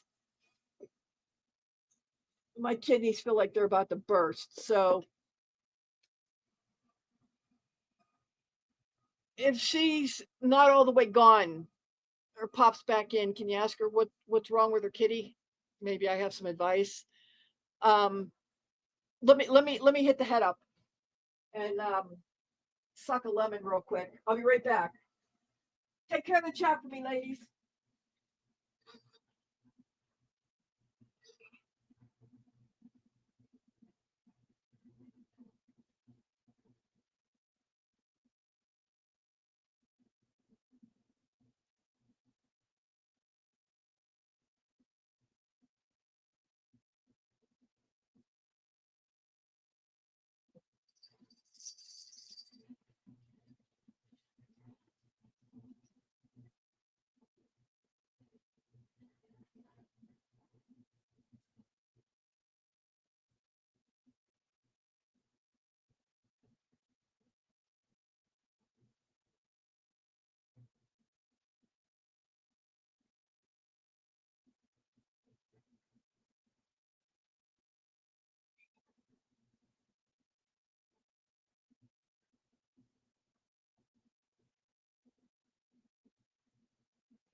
Okay, I'm back. I figured I'm like, I think I forgot to mute as I walked out. So I'm glad my birds didn't start yelling or anything. It is late for them, but they still can do asshole things at different times. Okay. Okay. Let's see. Gotta get under my blankie here because the cats aren't on me, so I'm not sweating now like I was earlier. I'll put my camera back on while I'm chit chatting. I gotta sip some water because I could feel the not crackles. That's good, but I am a little bit dry. Uh, mm. Oh, you know what? It's nice that my voice is not cracking on me. So I guess there it goes, but that's not a crackle. Uh, I guess my anxiety going nuts on me like that was good because it gave my voice a chance to really rest. The old squawk box there. But yeah, so now you know the background of what he claims is the basis for why he did everything, assuming that that's true. You know, is it true or is that just the story that he made up to explain? You know, I have to go look and find out, see if I can find out where the schizophrenia came from. I don't know if I read that or if I heard that. So I don't want to. I don't want to. Got eye boogie there. I don't want to. I don't want to say that is a definite thing. But you know, clearly we've got some mental health issues in there. You know, any of us have had. I'd say there. You know, as this youth, there's definitely some conduct disorder, and I have experience with that with you know my oldest son. And conduct disorder does not go away. And once you become an adult, that turns into crap. Oh, what does conduct disorder turn into? I forget what conduct disorder converts to because I wasn't expecting to. Really, you two are going to fight over there? I wasn't planning on going in this direction. Hi, Rena. Oh, we're so glad you found us too. Is there anything we could do to help? Squawk box. Hey, I'm a house full of birds. What else? What else would I have besides a squawk box?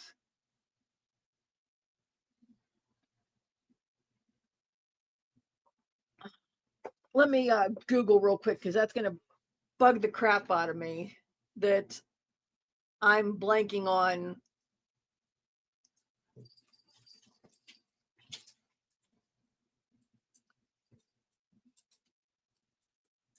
Meow meow. Get over here. Why are you picking on her?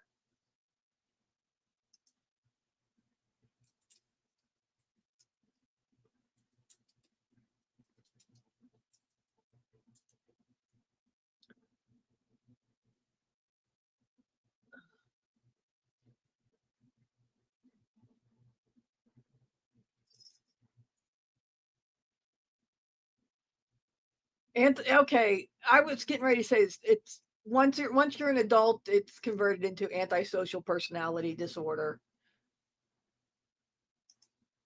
That's what I was thinking, but I didn't know if I was thinking about that because you know I listened to so much Gypsy Rose crap, and I have said that she was probably conduct disorder as a child, but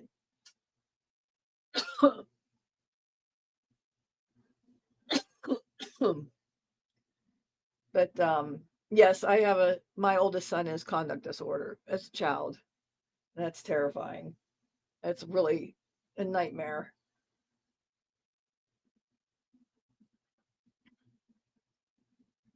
And I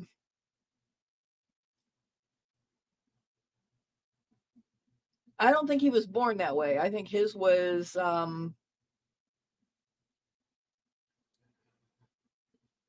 situational. It was learned behavior, and then just you know, I think he was a knucklehead. He was a knucklehead kid, but I think his got as bad as it was because of having an asshole ex. But anyway, let's see.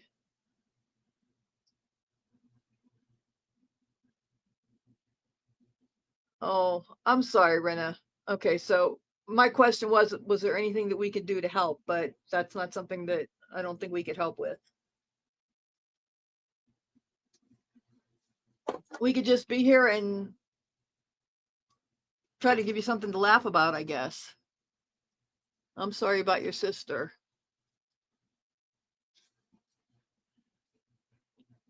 Well, tonight I was doing a book reading. I just read the autobiographical part of a book called Nothing is Written in Stone by Jonathan Riches. Do you know who JLR Investigates is here on YouTube?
Okay.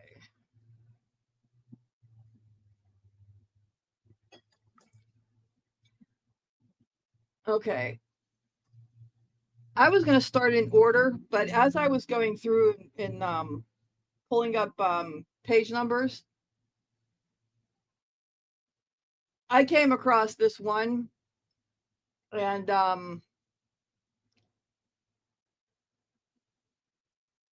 I just think this one will just sum up to give y'all an idea of what we're in for.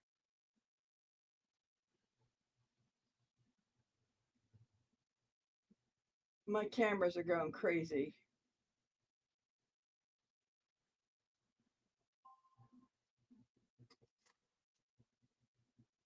And they're going crazy at my front door, no less.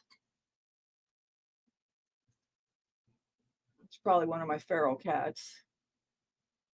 Okay.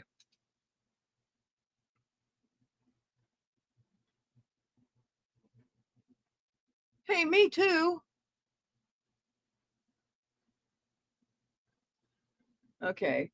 I'm going to read this. Okay, this case here I'm going to read. Can everybody hear me okay?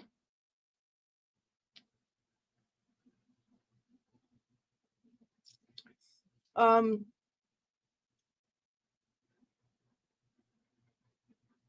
this case will sum up, well, it's not a sum, but it'll give you an idea of what kind of a ride we're in for with the other cases that I'm going to read to you. It'll have you on the edge of your seat, biting your nails. So put your nails away unless you want to bite them off, because you're going to be sitting there like, oh my God. Okay. So, okay, this one was filed September 20th of 2007, United States District Court, Western District of Arkansas, by Jonathan Lee Riches with a copyright. Plaintiff versus John Mark Carr, aka the father, Andrea Yates, aka the mother, Dylan Klebold, aka the son. If you do not know who any of these names that I'm giving you are, please say something. Terry, you really should come up here in case there's a question so you could stop me with when I'm reading.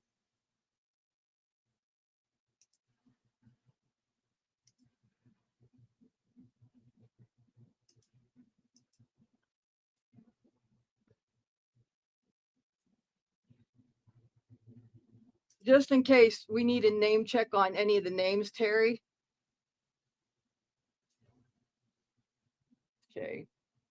Mark Carr, I would need to double check that name. Andrea Yates, that's the woman, I believe was in Utah, that drowned her children. Dylan Klebold is one of the children, is one of the kids, the first really big school shooting in Colorado? One of the kids that was responsible for that? Okay. AKA the son. Sung Hu Cho, AKA foreign exchange student. Cousin It, AKA the cousin. Cujo, AKA family pet. These are the defendants. Mark Carr, Andrea Yates, Dylan Klebold, Sung Ho Cho, Cousin It, and Cujo. That's the defendants.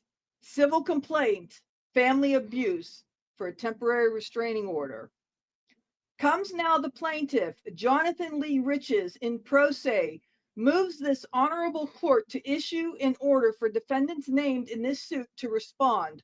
Also moves this honorable court to issue temporary restraining order against defendants, forbidding them any contact with plaintiff.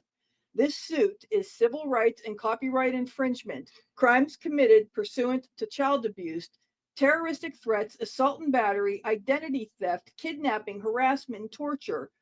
Plaintiff seeks $50 million in the return of all copyrighted materials related to Jonathan Lee Riches' copyright. Plaintiff prays for relief.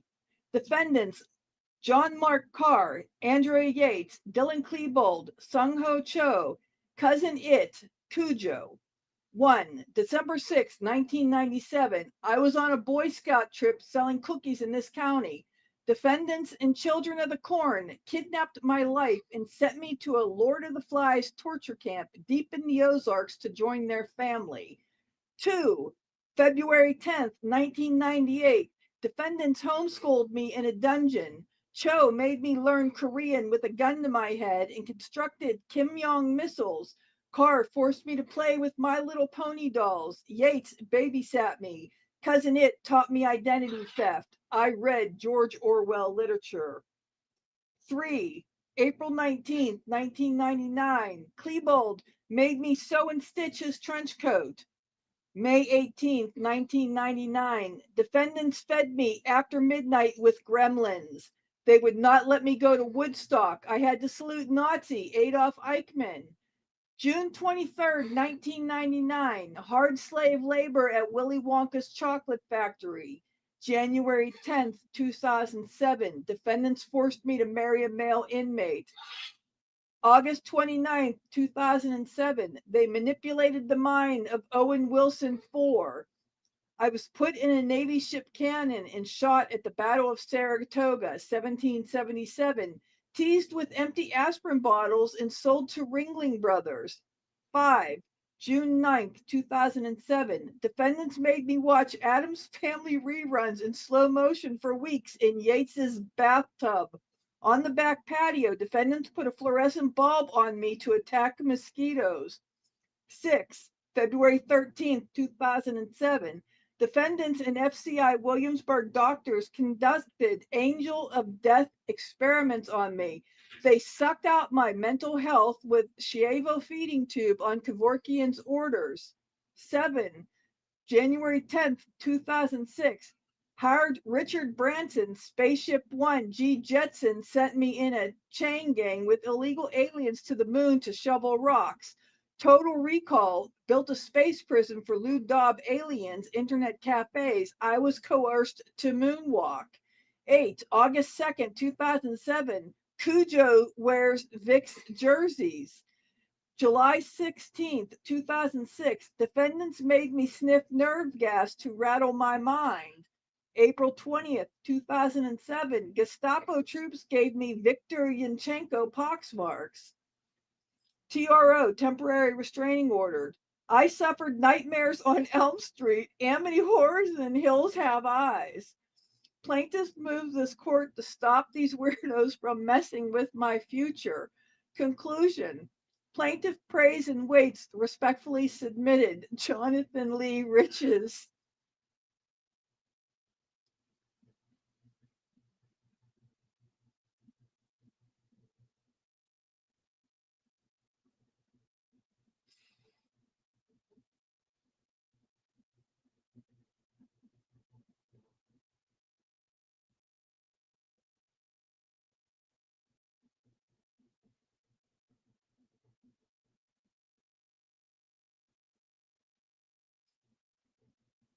And he's suing all those people because they caused him nightmares on Elm Street.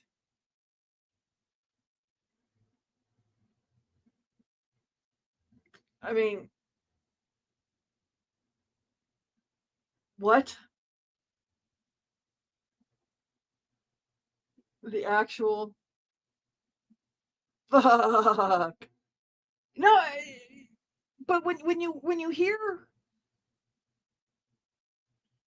what got him into prison, besides his own stupidity, greed, arrogance, white collar crime, he is white collar criminal. Well, not anymore, but now he's a woman beater. But all that stuff that he did, and it's true, if it's true, and that wasn't just thought up after the fact, to excuse why he did all these lawsuits. And as you hear more of them, there is some brilliance in the lunacy. All the lawsuits are incredibly stupid, but his reasoning behind why he did it,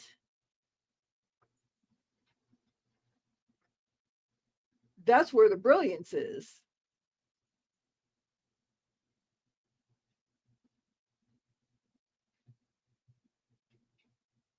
You're gonna have to go back.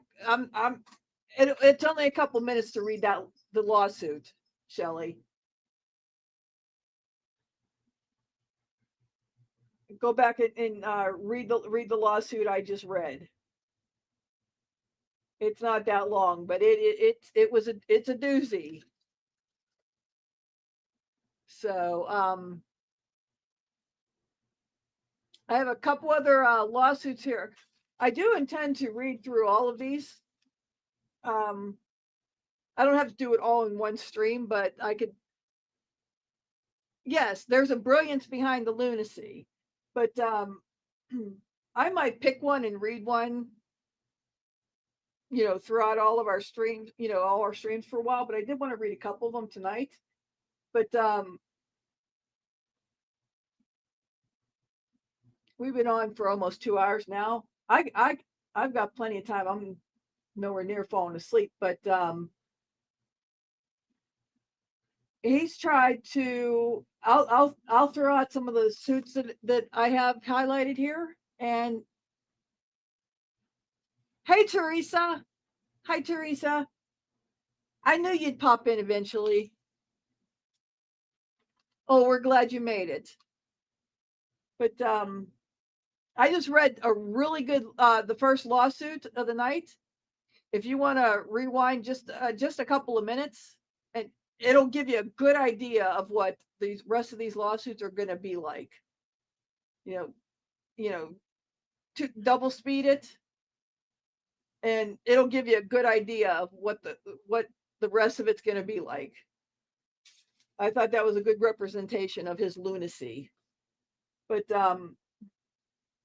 couple of the other lawsuits I have here, because we'll just pick a couple, because his autobiography was long, and I don't know how long everybody else wants to stick around, and I don't think I want to sit here and read by myself if everyone else leaves. I don't know who Unirock is, but let's see. He sued the military, I can't even read my writing there, the Olympic Committee, O.J. Simpson, Manuel Noriega. That one kind of pisses me off because my friends were there for take down Noriega. Michael Vick, Hurricane Katrina, Walmart, George W. Bush, Ted Kaczynski, Patti LaBelle, Dear Abby, the Globetrotters, Jim Jones, Obama, Bank of America, Guinness Book of World Records, Jenna Jameson. Those are the ones that are in this book. that are quick listed, and there's some other ones in there that actually weren't listed in the intro. Well, it didn't show up when I look at it on the computer. Let me see if it shows any more in here.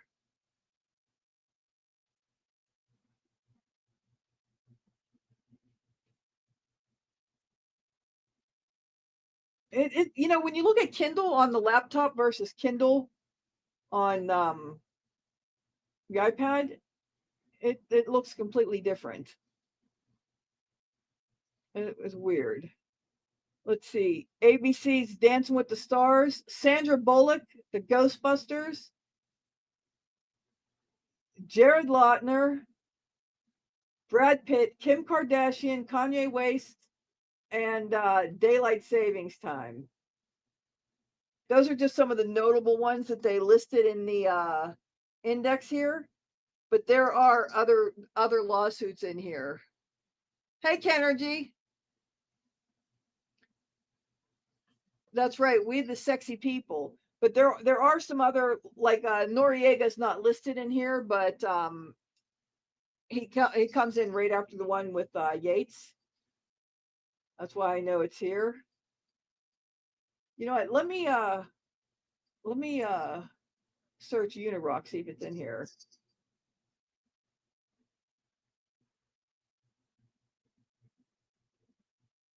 No. What's Unirock's real name? Oh, okay. Then it wouldn't show up. Yeah, these are all I think these all predate 2010. Let me double check that.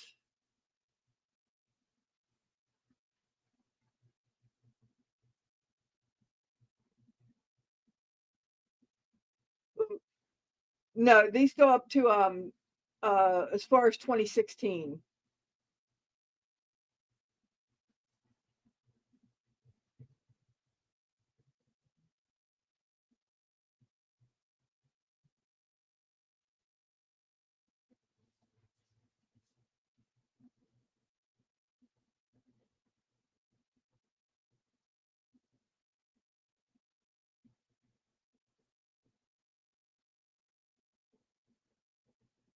And all of this stuff in here was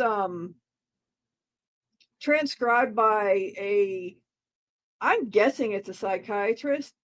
Oh, and the editor in here put a note at the end of their spiel at the beginning, saying that they still have no idea what a secured party is, because JLR identifies himself frequently as a secured party. I would go out on a limb here and say secured party is a way of JLR's way of saying I'm a fucking inmate. Hello.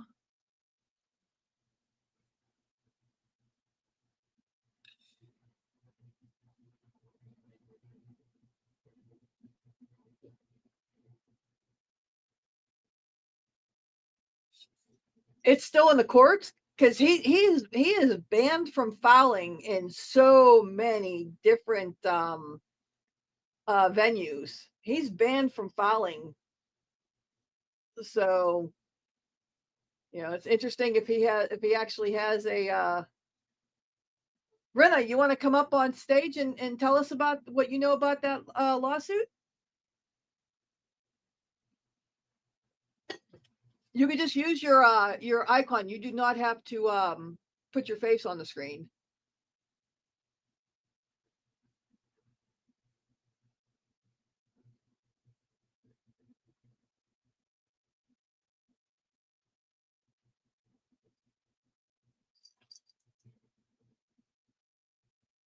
No, okay.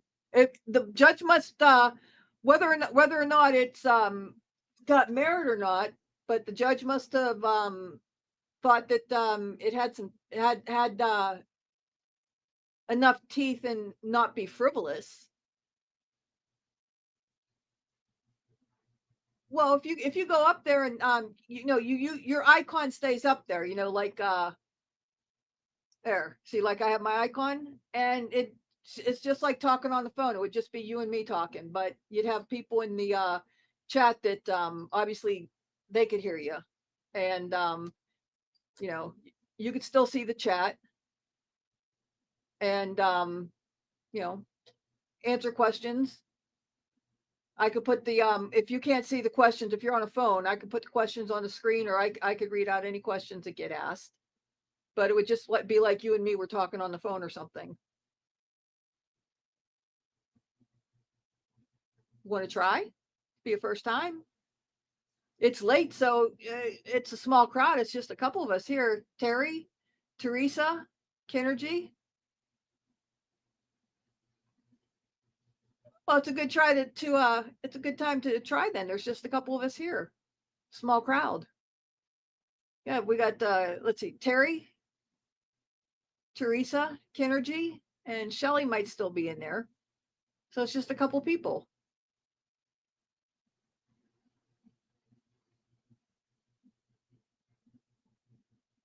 Because you know something that I don't know about the person we're talking about.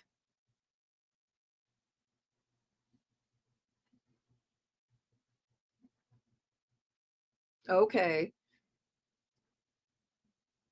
Well, you keep that in mind if you ever change your mind. Oh, look at Kenergy's rooting you on. Hey, if Kenergy could do a Super Bowl commercial.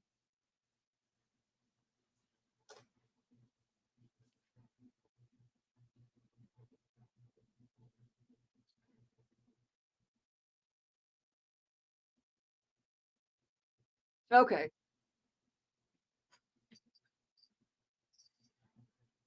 But so now I'm curious about,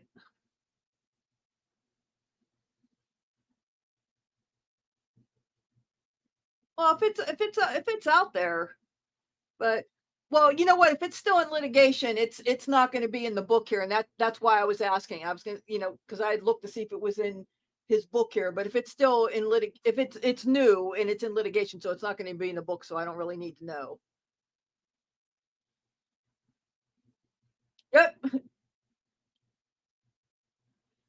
So, what's the case about?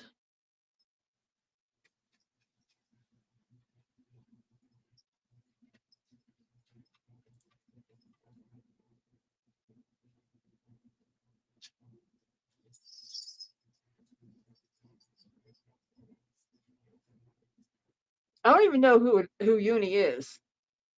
Is there singer, songwriter, comedian, cook, cowboy?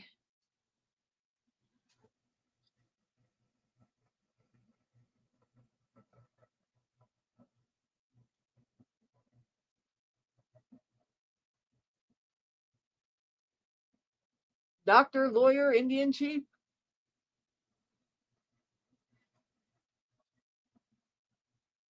Oh, okay. Okay. So it's about wow, going back to Gabby Petito still. Well, I still don't know who Unirock is. So they're fighting about who did what for the coverage? See, I didn't watch anybody's coverage except for mainstream media about Gabby Petito until pretty much until after it was over.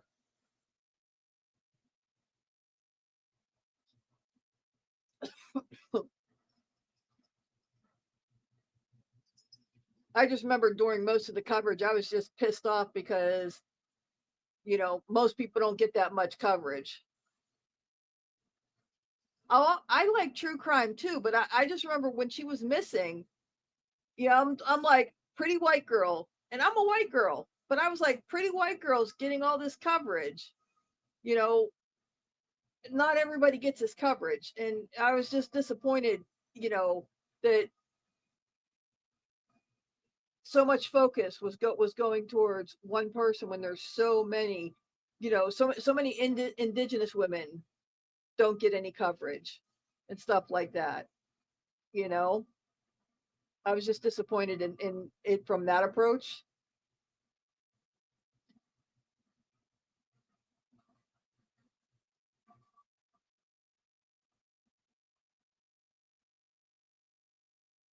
Rena, did you follow the Stephen Avery stuff?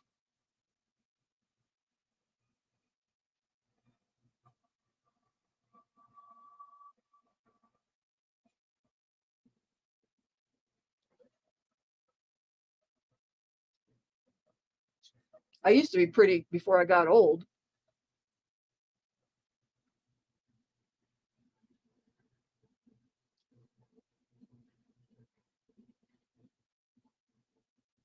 Well,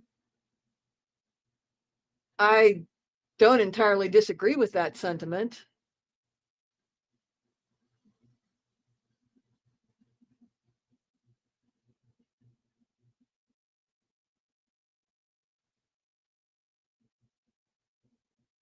Well, who's MJL?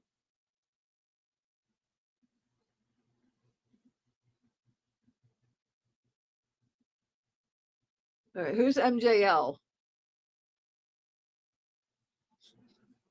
See how much easier this would be if you were just talking?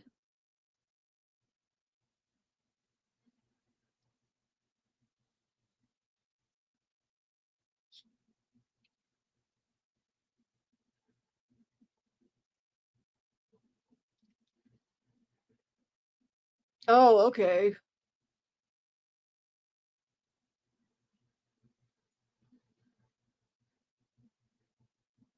Okay, so MJL was a typo for MGL. Gotcha.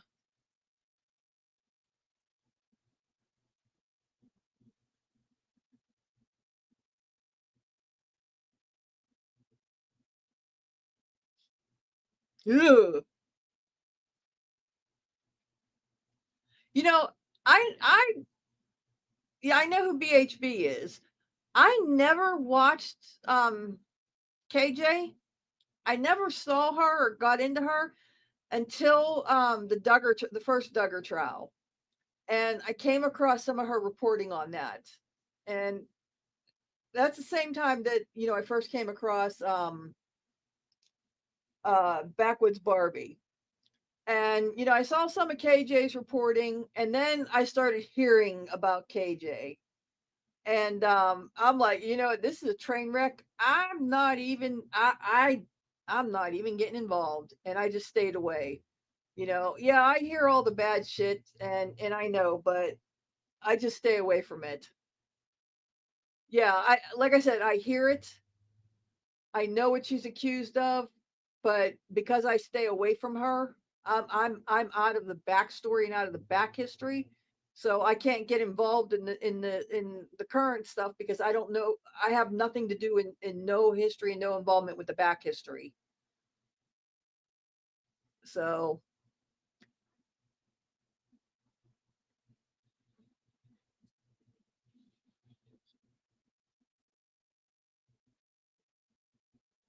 JK truther. So you believed KJ, in other words, that's a truther, right?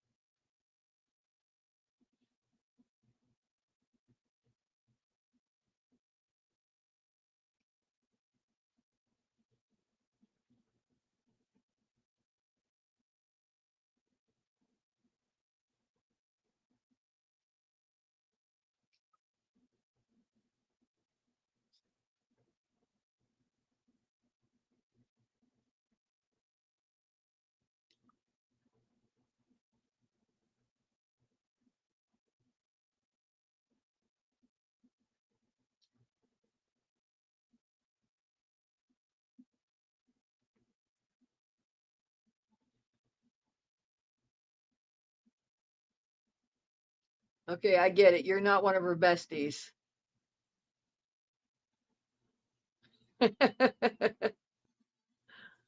Okay, okay, got it. Check, check.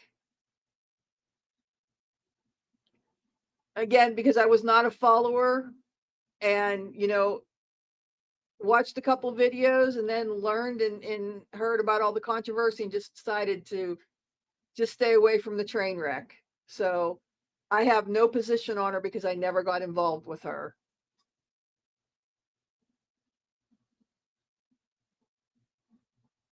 I completely understand why people feel the way they do. I completely understand why people feel the way they do, but it's a train wreck that I was able to completely avoid. How many people you know that can say that? I guess Terry went to bed. She's still catching up from last night and having the kids running around with the kids today.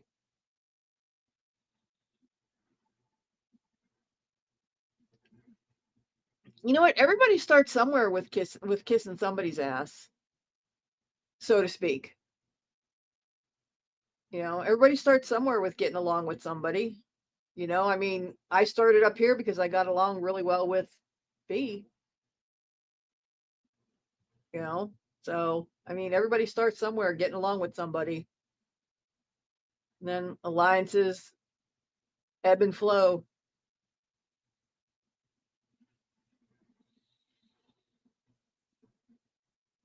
That's just the way life goes. Ha, you got me.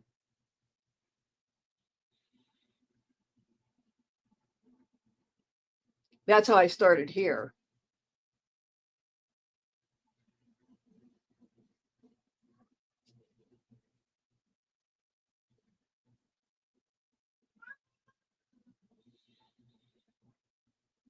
I was a hair away from monetization somewhere else.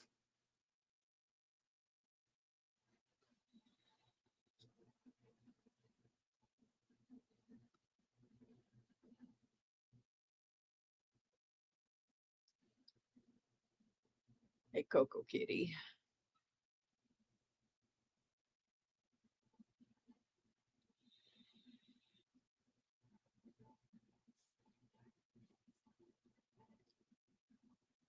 No comment. It's a community where I ended up getting doxxed.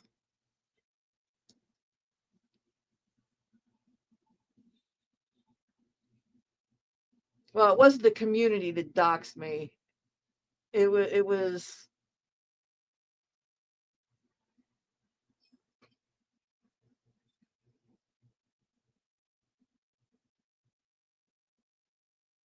some spiteful girls.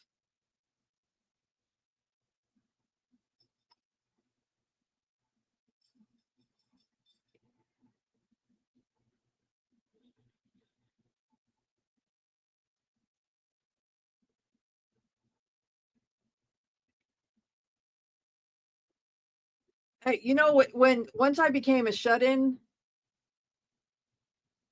and stuff, um, YouTube became a social life. No, no, no. I wasn't in the anti KJ. I was never in the anti KJ community. No, I was in a different community that I don't talk about. That's how I ended up. I had to rebrand myself.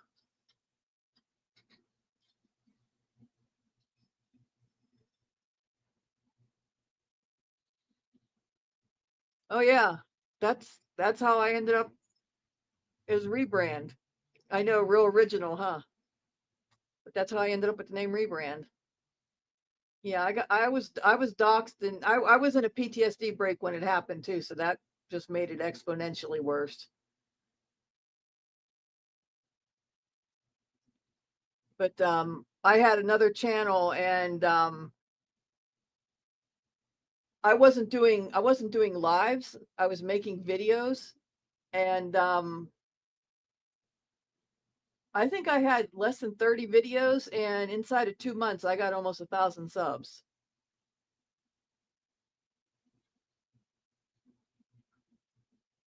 You know, and pissed off a couple girls. Well, I pissed off the girls first, and then really pissed them off when I started doing well with a separate little channel there, and it got ugly. And then I'm just like, you know what? I don't need this shit. And I walked away. Well, what the channel I was on where they doxed me, it was my first name and my last initial, but I had made the mistake of sending an email under my main account, and they were able to use that. And it was so bad that I literally was, low crawling it to my front windows, expecting to see somebody show up on my front porch. I mean, it was bad. Oh, thank you, Rena.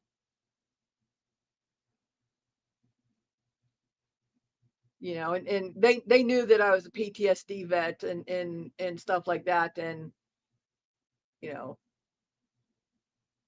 they made it worse.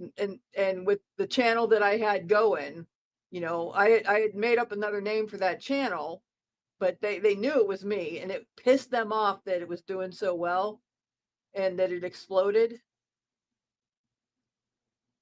and yeah, it just got real ugly. And yeah, I invited some of it in because I fought back. I fought back, and then it's like, you know what? I don't need this aggravation, and I had to step away from my own mental health.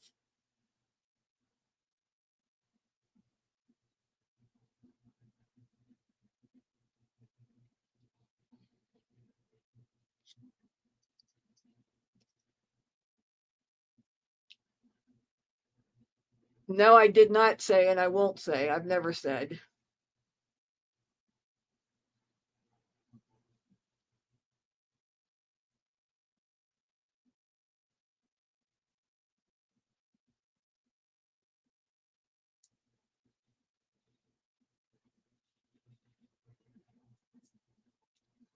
That's over and done with. And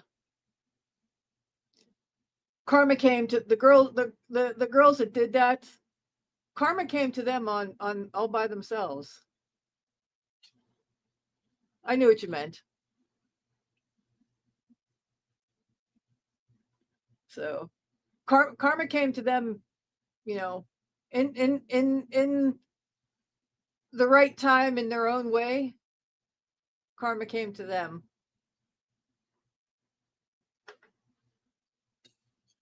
So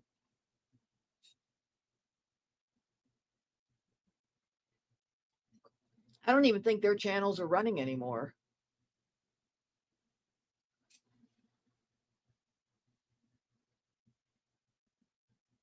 Watch, now that I said that, one of them are probably going to show up over here and start the bullshit all over again. That's usually how it goes.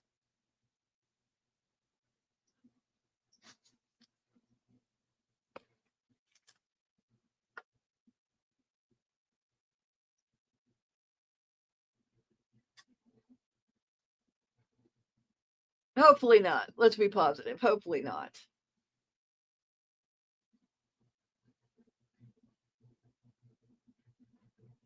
Absolutely, completely different community, completely different everything. So, and the only reason I ended up finding this is because I was watching something true crime related.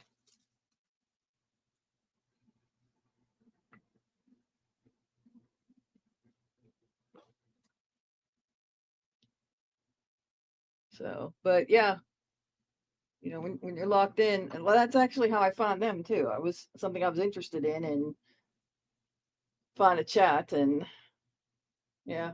Anyway, eh, that's been years though.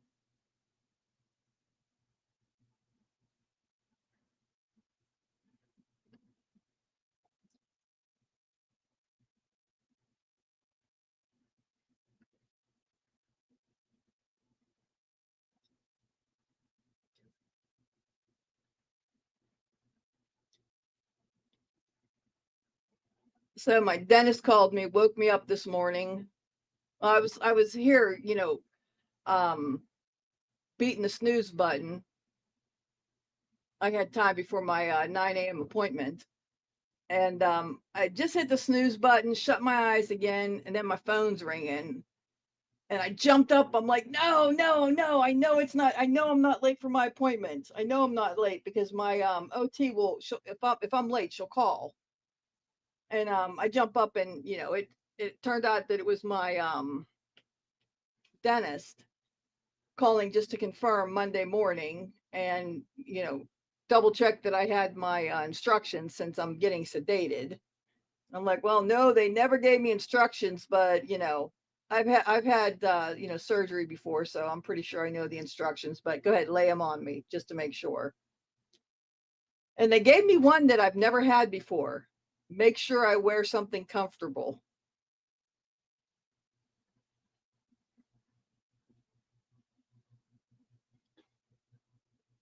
In my mind, first thing is like, why something comfortable? Make it easier to molest me?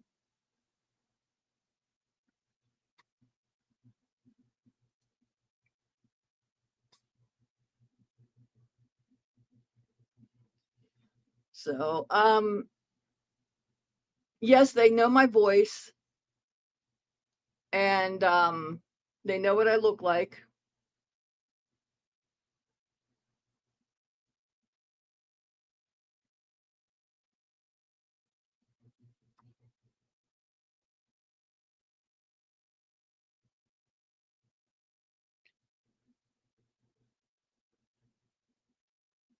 Mm.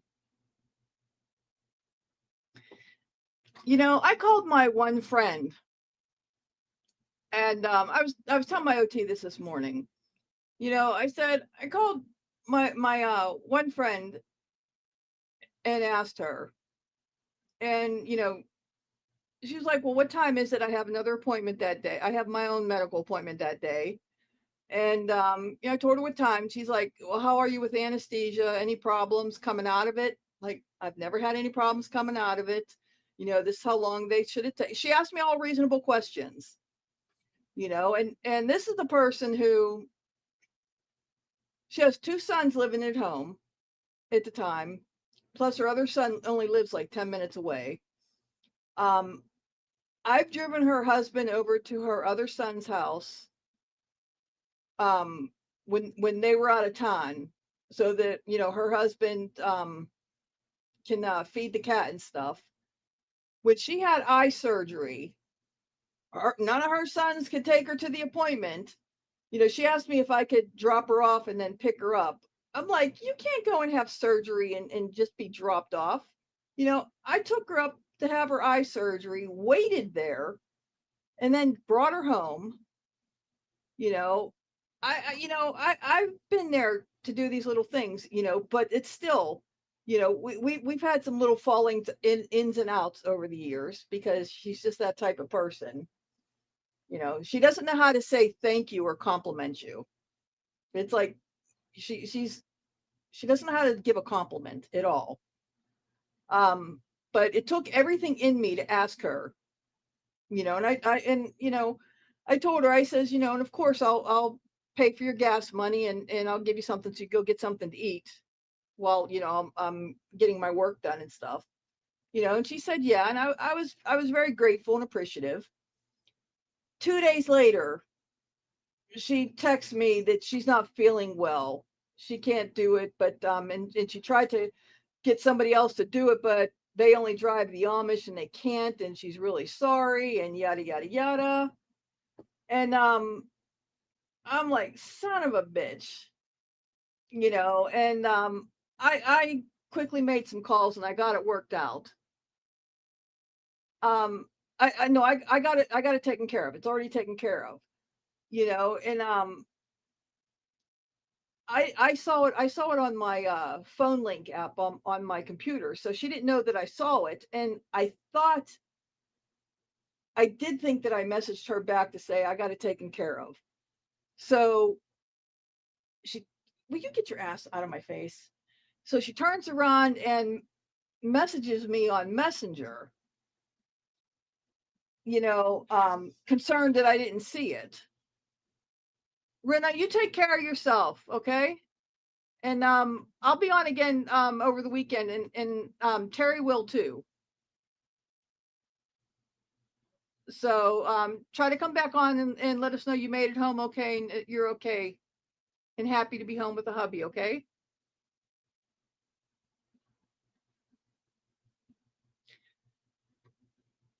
And you be safe getting home. So anyway, so I switch over to Messenger and let her know that yeah, I got it taken care of. Yeah. Oh, by the way, she wanted to try to get somebody else to do it. And I'm like, I'm getting sedated. You can't get somebody I don't know to give me a ride to and from something like that. It doesn't work that way, you know? Yeah, that just does not work. Yeah, I'm gonna let somebody I don't know drive me. Get bent, but anyway, uh so I tell her, yeah, I already got it taken care of. And then she tells me, what's going on with her one son who lives at home. Now, the other son's out of the house, who I can't stand. Finally, he's only like 45, 48, maybe 50 now, I forget. And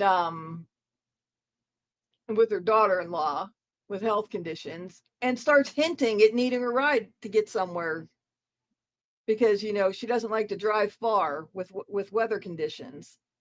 And I'm sitting there, I did not take the bait on that at all. Because yeah, she likes driving around in my nice vehicle. She did that a few months ago too. Wanted to go down to one of the Amish shops where she likes to get her lunch meat. And thought she'd get me to drive her down there. Because she knows when I go down, I always put a cooler in the back of the vehicle. Sorry, I was taking one of my meds. Because she knows, I always put a cooler in the vehicle, and my vehicle's nice and comfy. Plus it's my gas money. Uh-huh. But hinting about, and she's like, oh yeah, and in this one, this one shop that I heard about, they have a real nice fabric store right across the street from it, trying to convince me to go down there. Oh yeah, I'll let you know. This was in January. It was like right after I had that first UTI. It was right after I had that first UTI. Or no, that was a kidney infection. It was right after I had that first one. And yeah, like yeah, right. Yeah.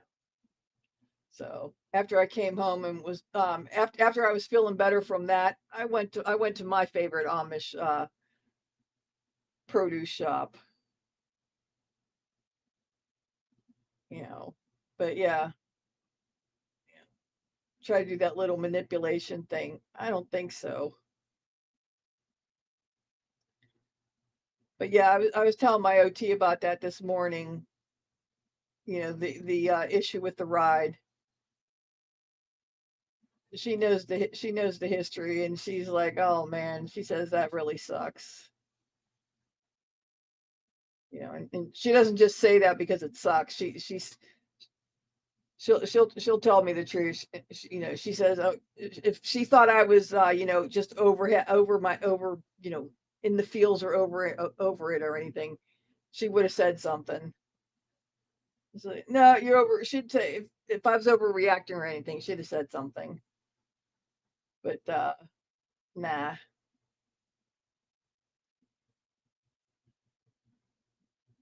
Nope.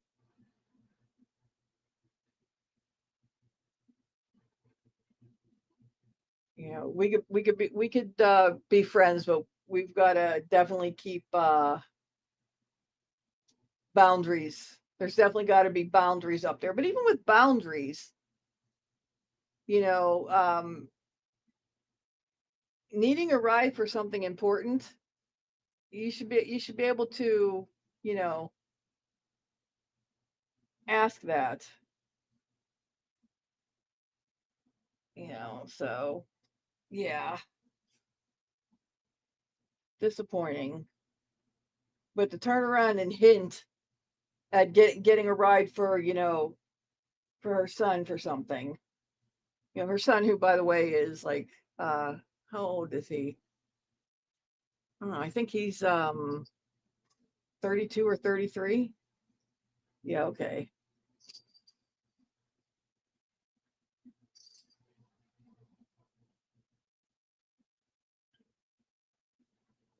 And yeah, I know that he can't be driving himself that far, but damn. Anyway, okay. Let's see. Um,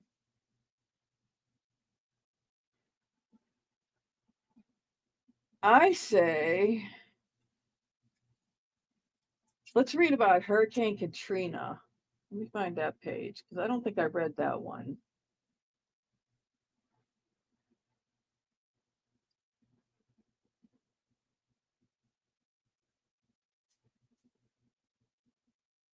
Okay.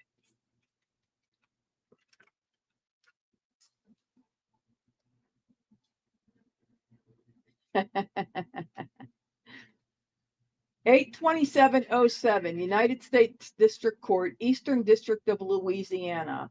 Jonathan Lee Richards, copyright, aka Johnny Tsunami, plaintiff versus Hurricane Katrina, New Orleans Mayor Ray Nagin, Moby Dick, Disney's Typhoon Lagoon, Ocean's 11, The Perfect Storm, Gilligan's Island, various unknown sea creatures.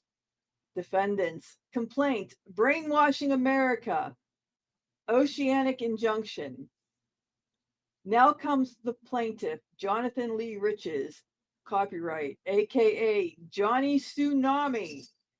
And by the way, he spells tsunami, SUE-NAMI. In pro se, moves this honorable court to issue an order for defendant's name in this suit to respond.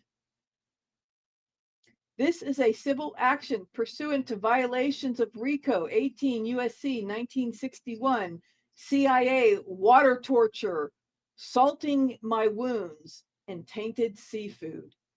1. Defendants are in a mega conspiracy with George Clooney, surfers in California, Gilligan, Pacific Island natives under direct orders from New Orleans Mayor Ray Nagin to swallow the earth and flood the universe.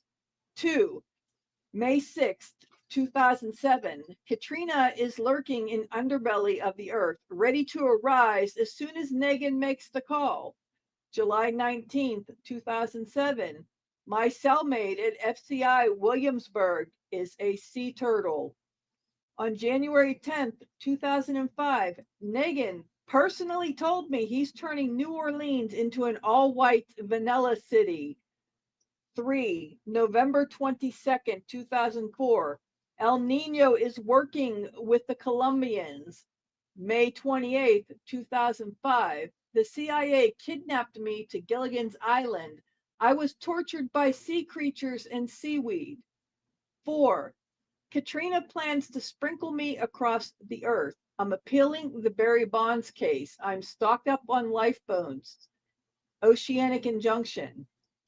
Plaintiff moves the Honorable Court to issue a permanent injunction against worldwide oceans and tributaries, compel defendants to hire more lifeguards, extra life vests, and put sandbags around FCI Williamsburg.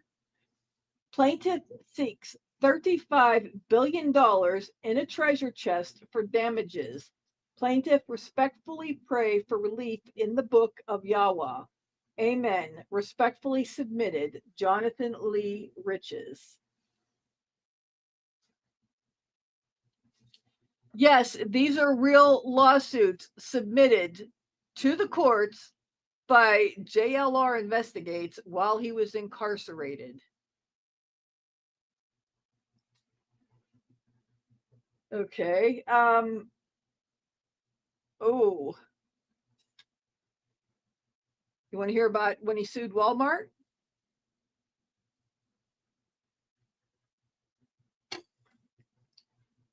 I got Walmart next. 82807, United District Court, Eastern District of Arkansas. Okay, Jonathan Lee Richards now always puts a little C after his name. So Jonathan Lee Riches, doing business as Rockefeller Riches, plaintiff versus Walmart Stores Inc. Defendants, civil complaint, the Walmart scandal. Plaintiff, who is deaf and blind, diagnosed with terminal brain cancer, brings this civil suit against Walmart store pursuant to violations of the Americans with Disability Act, ADA 42 USC 12101, violation of the Rehabilitation Act 29 USC 701, violation of the Age of Discrimination in Employment of 1967, Title VII of the Civil Rights Act of 1964, 42 USC 2000, violations of the state labor codes, and intentional infliction of emotional distress. Comes now the plaintiff, Jonathan Lee Riches, doing business as Rockefeller Riches, in the pro se, moves this honorable court to issue an order for defendants named in this suit to respond. Plaintiff also seeks compensatory and punitive damages in the amount of $5 million against defendants. Plaintiff moves to request motion for counsel. Plaintiff prays for relief. Background. Plaintiff, who is deaf and blind, diagnosed with terminal cancer, is a former Boy Scout of American Den Leader, former singer in the church choir, philanthropist, and a humanitarian aid, was hired by Walmart Stores Inc. on May 4th, 2003, under a disability internship program. I was under the care and supervision of Walmart management and supervisors. The very first day I worked for Walmart, my life was turned into a living nightmare.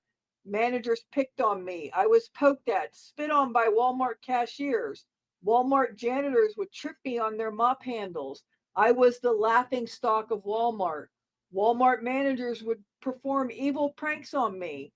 I remember May 26, 2003, I was told to cut vegetables in the deli section. My manager, who knew that I can't see. Afterwards, supervisors made me collect shopping carts in the parking lot. June 4th, 2003, in aisles 3, toy section, I was cleaning a Lego spill. Fellow employees blew a clown horn in my ear. Walmart does not provide the blind with Braille. On June 17th, 2003, Walmart used my disability to solicit donations. I was forced to sit up front in a greeting chair with a donation cup. This was against my will, as Walmart management stripped and shackled me to the chair. Every morning when I reported to work, I could not see the time clock to punch in. Walmart only paid for 3 work-hour weeks when I, in fact, worked 7 days a week from 7 a.m. to 7 p.m. This amounted to 84 hours a week, but Walmart management only paid me for 21 hours each week. I cashed my work check in the store, and every employee who chased my check took my money. Walmart employees would send me anonymous notes in Braille calling me the Elephant Man, Helen Keller wannabe, etc. Walmart forces employees to sign a vow of secrecy contract. Walmart does not want the world to know they hire Latin and Mexican underage illegals and harbor them in the back warehouse. These illegals are forced into prostitution. Walmart has a hidden room in back of the nail department with an electric chair for workers who don't cooperate. On July 10th, 2003, Walmart managers gave all the employees cocaine to enhance performance. Walmart hires convicted child molesters to drive their shipping tractor trailers. Walmart managers at every United States location have been skimming the books to avoid IRS taxes. Walmart sells the public tainted dog food from China. Well, they got that one right. Walmart cashiers serve liquor to minors. On September 2nd, 2003, I was told by Walmart managers that I was fired because I'm blind. I was called a dumb blind bat and told that I looked like one of the 3 blind mice. Walmart management told me, "We don't need you deaf idiots working for us." Another said, "See your way out of here." I also did not receive back pay for 3 weeks. Conclusion. Walmart is prejudiced against any worker with a disability. I've suffered serious trauma since I worked at Walmart. Walmart made my life a nightmare. Walmart lies in their commercials. Walmart treats elderly employees even worse. I will never work for Walmart again. I will never shop at Walmart in my life.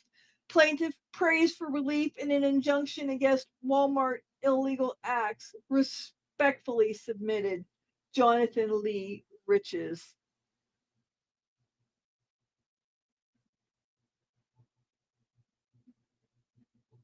How'd you like that one?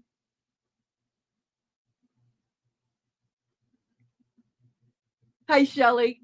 Welcome back. Or I assume you're listening as you're multitasking.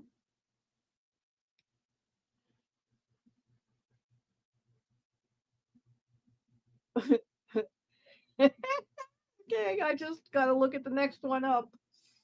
Okay, 82807, United States District Court, Middle District of Florida, Jonathan Lee Riches, also known as Secured Party. Oh, do you think, Teresa? Plaintiff versus Elvis Presley, Neverland Ranch, defendants, complaint, war crimes, rockin' rollin' my brain, temporary restraining order.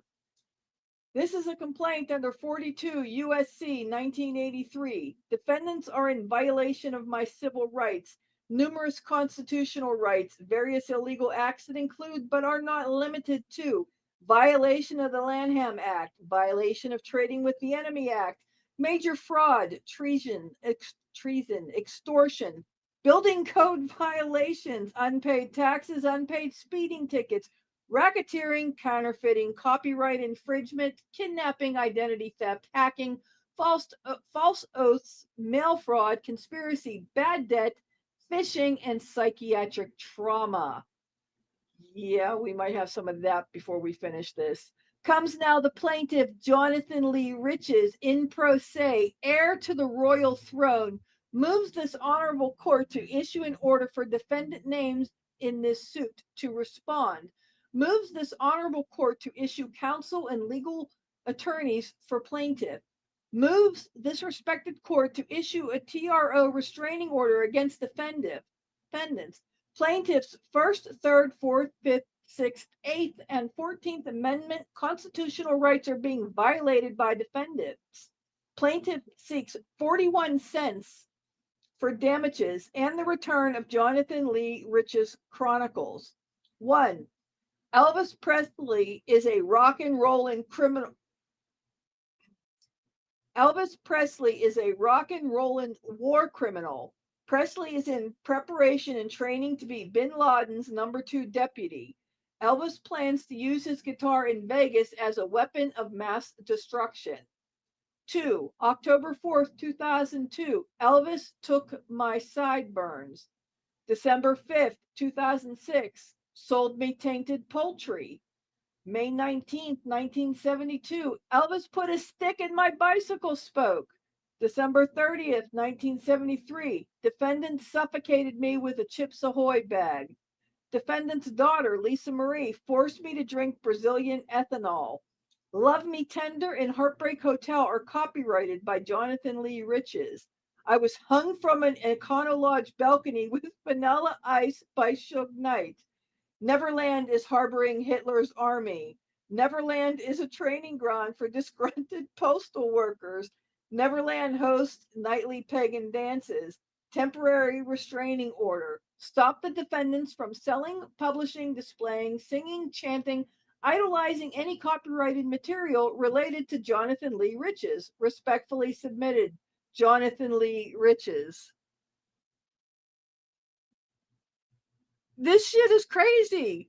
Teresa, when we're done, you have to go back and listen to the autobiography. It explains why he's doing this. Again, if it's true, if he's truthful in his autobiography, how this got started.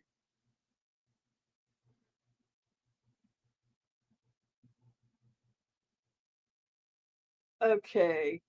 Uh August 31st, this is 3 days later, 2007, United States District Court, District of Delaware, Jonathan Lee Riches, plaintiff, versus Senator Larry Craig, Idaho, Representative Mark Foley, Florida, Senator David Vitter, Louisiana, Representative Bonnie Frank, Massachusetts, Roman Catholic priests, Kobe Bryant, R. Kelly, Jeff Warrens, Duke lacrosse players, Michael Jackson, James McGreevey, William Jefferson Clinton, defendants, civil complaint for perverting America, temporary restraining order, preliminary injunction.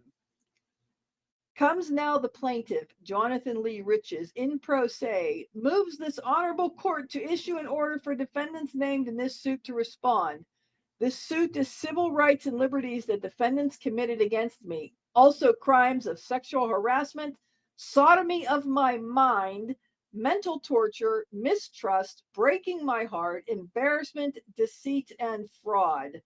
Plaintiffs also moves this honorable court to issue a temporary restraining order against the defendant. Plaintiff seeks $99 billion, a public warning system if the defendants are seen on television, and for defendants to register as sex offenders. Plaintiff prays for relief. 1. I've suffered everlasting scarring watching the details on TV of each defendant's acts over the years. It's ingrained in my mind. Defendants must be held accountable for their actions. Think about it. When someone says the name Michael Jackson, music is not the only thing in my head. I also think child molester. This is defendant Jackson's fault for doing irreversible damage to my mind. 2. The defendants collectively injured me through television viewing. When watching and seeing their sexual acts towards minors, women, and themselves, it made me very sick. All of these defendants represent our life, i.e., public servants, entertainers, religion, athletes, music, history, our neighbors. My mind is trashed forever. I can't watch the news, the airwaves, newspaper, magazines. I'm disappointed in my leaders. I have no one to look up to. 4. Plaintiff is afraid to vote because plaintiff's votes may contribute to putting a sexual predator into office and making plaintiff feel responsible for contributing to the perversion of America. 5. Plaintiff is now afraid to use airport restrooms because Senator Craig may be lurking in the stalls, soliciting sex by attempting to play footsie with unknown male patrons who are relieving themselves. 6. Plaintiff is now horrified at going to a Catholic church because the priests are out of control. Even last night, I had a nightmare that I was forced to sleep with the Pope in a bulletproof glass bedroom. I can't go to confession anymore. I don't know who I'm confessing to. 7. Plaintiff is scared to go to concerts because artists like R. Kelly might begin urinating into the crowd while performing I Believe I Can Fly. Plaintiff is also terrified of going to the Neverland Ranch to spend the night because Michael Jackson might remember the time when he was a smooth criminal giving little boys and girls thrillers of their lives while forcing them to look at the man in the mirror while he beats him to say, I wonder what you all like.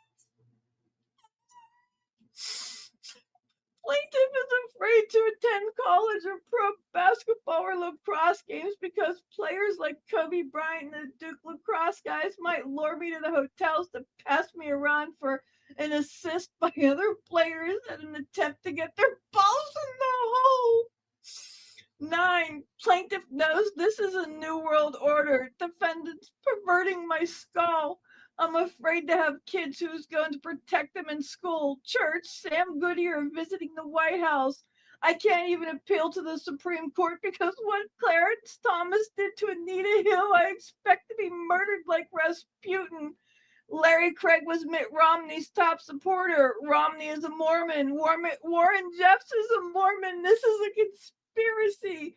Preliminary injunction, temporary restraining order. Plaintiff moves to compel this court to order defendants to report to the nearest law enforcement office branded and labeled, GPS tracked, cameras installed on them and monitor their movements 24 hours a day.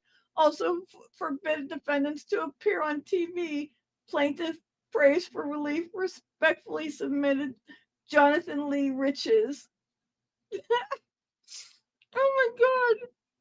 I'm sorry. I couldn't hold it together. Then Michael Jackson took me out. Michael Jackson took me out. You got to see there's brilliance in this lunacy. I mean, they're okay, okay, yeah, that broke me. Oh my God! If I was allowed to drink, I'd be drinking. I'm not allowed to drink because of the surgery coming up.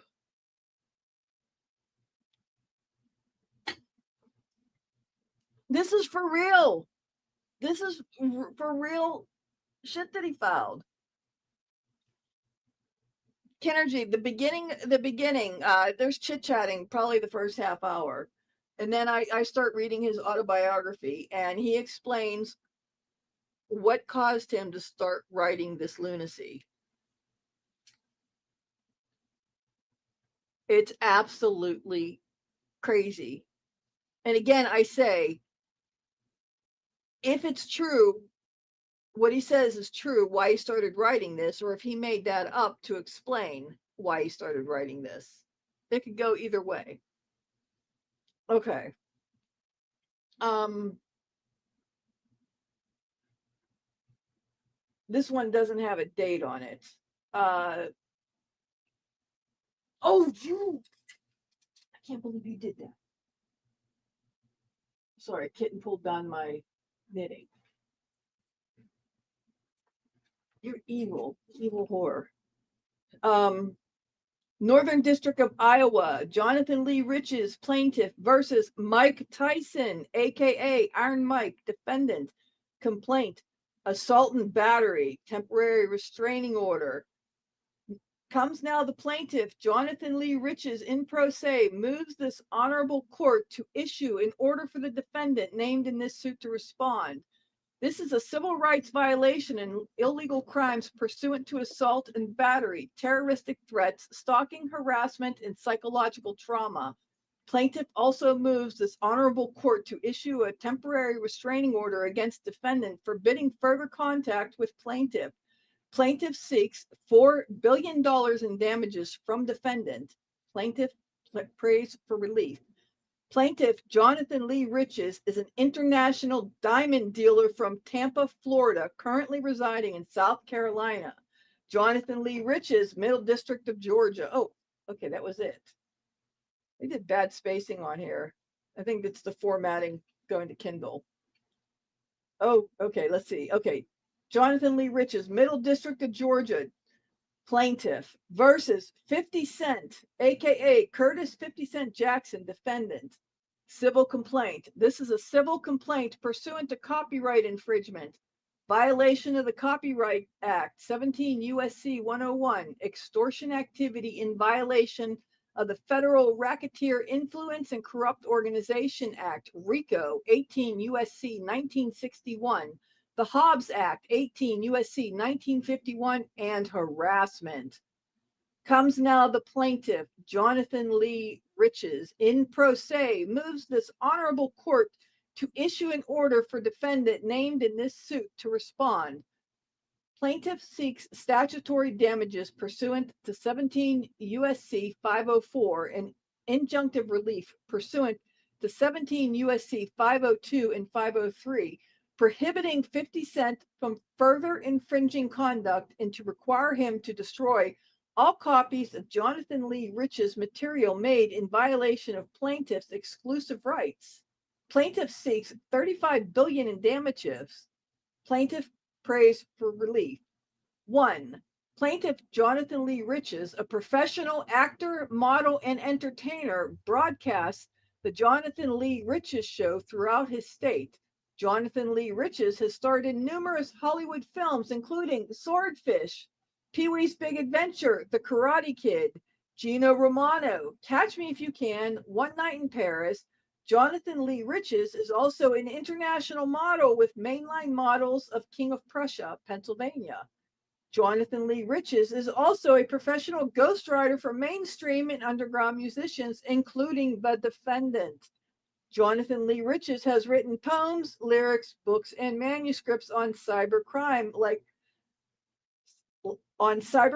know-how, and prevention. Jonathan Lee Riches is a trademarked name. Yep, he's got the little C after his name all the time. Jonathan Lee Riches is a global conglomerate of products, i.e., Jonathan C. Lee Riches Fashion Line, Jonathan Lee Riches Fitness Centers, Jonathan Lee Riches School of Entertainment. And we are not entertained. Wait a minute, no. Are we not entertained? 2. Defendant and I have known each other since childhood. Defendant hired the services of Jonathan Lee Riches Investigations in December of 1999. I provided defendants with any information on anyone. I had access to the 3 major credit reporting agencies, Experian, Equifax, and TransUnion. I had access to nationwide DMV records. I had unlimited access to private investigating sites like ChoicePoint, LexisNexis, QuickInfo, Axiom, First Data, US Search, etc. I had access to hardware and software to create and code data, licenses, passports, clone phones. I had access to international phone switches, call routing, anti-spoofing. I used social engineering methods, aka pretexting, combined with all the previously mentioned tools that allowed me to accomplish anything. 3. Defendant has a new album due for release in September of 2007 titled Curtis. This album contains numerous Jonathan Lee Riches copyrighted lyrics and material. I did not authorize the release of this material to defendant. A lot of the lyrics deal with cybercrime, as defendant has told me this is a new direction he wants to go in. Defendant told me to write phrases and themes dealing with these topics. 4. This copyrighted material was stolen from me by defendant on May 7, 2007. Credit cards, debits I charge, I rock like Pat Benatar. I'm the Optimus Prime of cybercrime, the Tiger Woods of cyberhood, the Mickey Mantle of financials. I'm the computer looter, Western Union abuser, the rap Lexus Luthor. I start a fraudocracy, cause the credit cards are a mockery. It's hard to stop me from pushing carts on shopping sprees. I'm Bin Laden, Robin, and Batman combined in one man. My skills on the web coincide like Bill and Ted. My brain trained to entertain identities got names to change for centuries. The Taliban of scams, I'll WMD your identity. I love you, identity theft. My scam slams like the WWF. I'm a phone freaker coming at your home speakers. I'm the Einstein of identity crimes. My cyber skills give you Siberian chills. I'm Cop Mark Furman, couldn't stop my credit card splurging. I'm the crook who took Capital One funds. Factual, been done. 5. On June 10, 2001, defendant hired the services of Jonathan Lee Riches Hacking Inc. Defendant wanted Neiman Marcus clothing to wear in his music videos. Defendant hired me to hack into Neiman Marcus customer accounts to obtain instant credit to shop unlimited.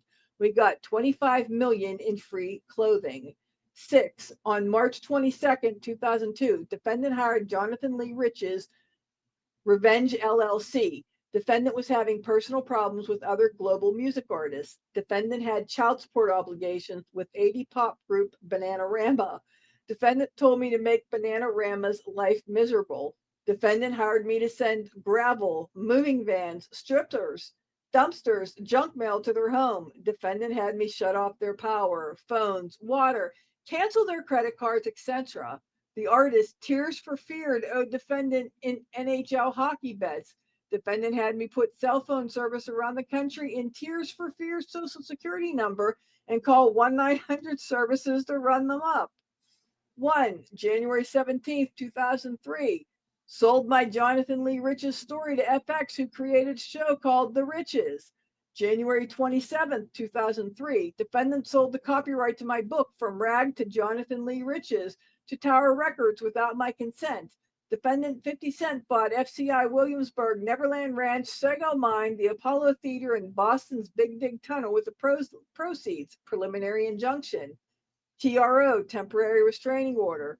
Plaintiff moves this honorable court to issue a preliminary injunction, temporary restraining order, prohibiting 50 Cent from releasing his September 11th, 2007 new album titled Curtis. Plaintiff's professional acting, entertainment, and modeling career is in jeopardy. If this motion does not reach this court in time, plaintiff moves this court to halt the record sales of 50 Cent's album, Curtis. Conclusion. Plaintiff moves this honorable court to issue an order for defendant to respond. Plaintiff has suffered major depression, grief, and constant harassment from defendant. Respectfully submitted.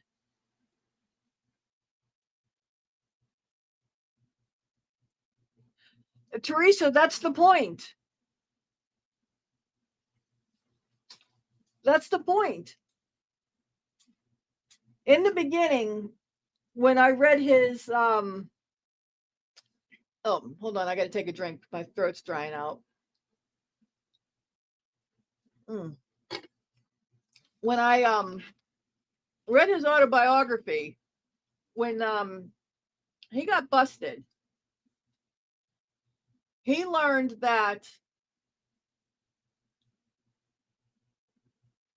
most inmates, there's a rule. I got to paraphrase this. There's a rule that inmates, they're allowed to file up to 3 lawsuits, and then if they get deemed as frivolous, then they're blocked from filing any more lawsuits. And the courts were tired of inmates filing lawsuits, so they made that law. And Jonathan came to the conclusion that they were automatically deeming even legitimate lawsuits, they were automatically deeming them frivolous, so that the prisoners would automatically get blocked from filing any more lawsuits. And you'll have to go back and listen to it, because I'm probably not paraphrasing it in the best way possible. But when I read that, I was like, oh, that's interesting. And that sounds like a really shitty thing that the justice system would do, because prisoners still have some rights. They still deserve some rights. So what he said there made sense. So I got to give him that. And some of this goes into my, there's some brilliance in the lunacy here. And there's some other things that happened, and he met one of the Montana freemen, and then some sob sit bullshit, and he decided, well, if the courts are going to ignore him, and even for legitimate shit, if they're going to ignore him and treat him worse than he deserved, even if it's how he felt he deserved, then he's going to literally paper the courts. And his goal was to cause so much work for the courts that they didn't have time to this is the word I'm going to use, terrorize other potential new inmates with the way that they treat inmates, because he was going to keep them so busy that they didn't have time to do that to other new potential inmates. So he's peppering the courts all over the country with all kinds of bullshit. And he even says he knew it was ridiculous. He knew he was doing ridiculous lawsuits, but he was doing it to keep them so busy that they would be too busy to mess with other people.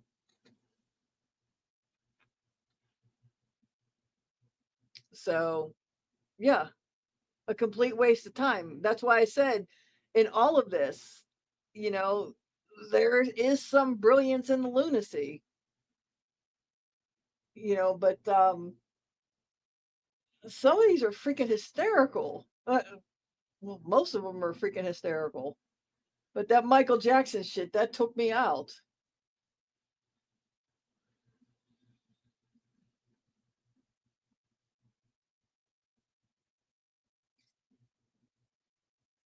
I might try to read that again just to see if I can get through it. Not tonight, though.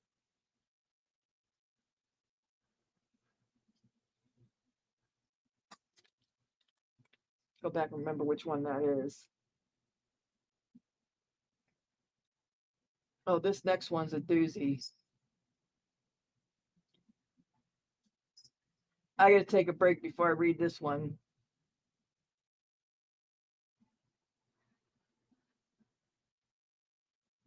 Yeah, this, oh wow.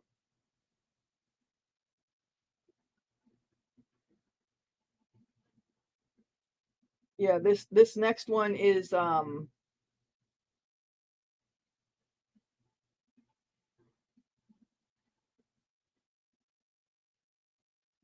defendants in this next one's a doozy.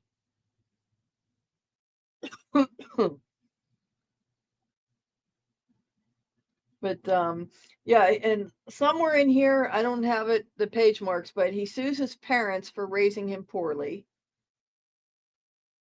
He sued himself for something. I don't remember what it was. Um, who else does he sue?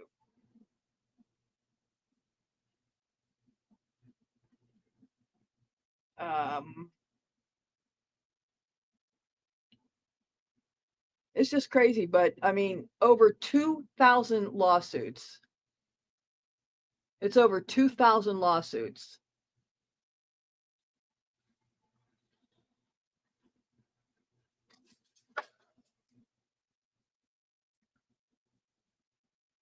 And if I recall correctly, I don't think he won any of them. I don't think he got anything from any of them. I think they were all deemed as frivolous, rightfully so. But you know, he certainly peppered the courts all across the country.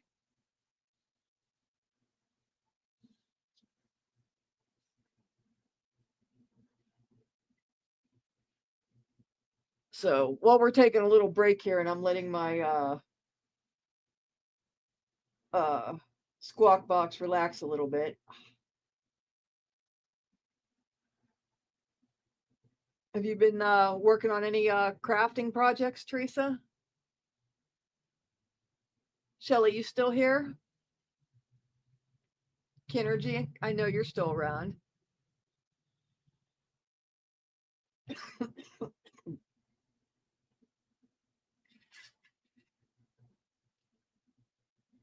Shelly, I don't know how you still manage to say decent words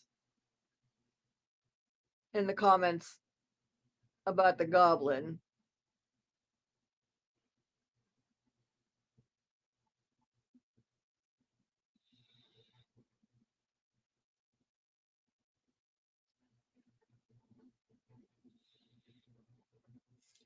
I saw the your last video with the bra came up on my homepage. I didn't get to watch it yet, but I am going to watch it because, you know, who doesn't like a good bra? So I did see it, and I saw that you shared my video, so thank you for that. I just haven't gotten to look at it yet. Canarino in the house. Do you have any type of brace that you could put on it? Or any type of wrap? Are you a righty or lefty?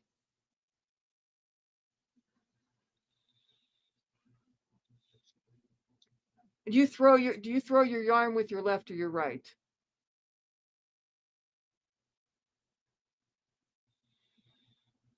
And you've probably been mostly nooking before it started hurting, if I remember correctly, because it's been hurting for a while.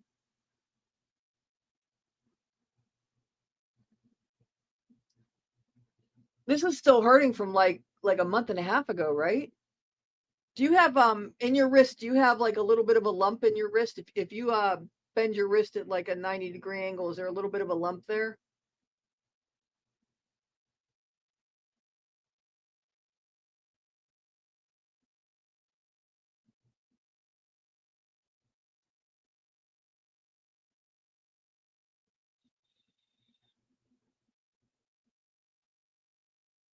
Ah, okay.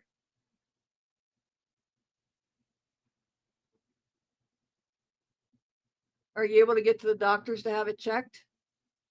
Or call your primary and see if they could send you a wrist brace?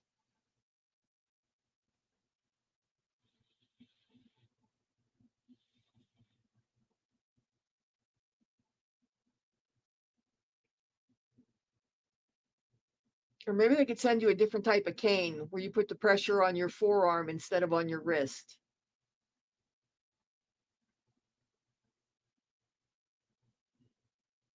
Yeah, I know you're tough, but you know, getting another type of cane would be a better option where the pressure is going on your forearm.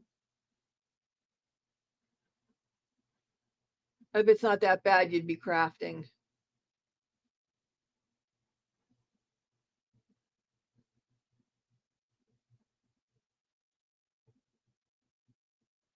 Can't fool me.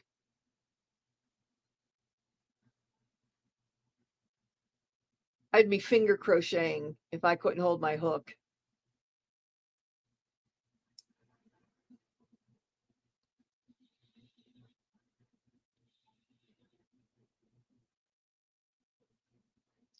Or doing something else.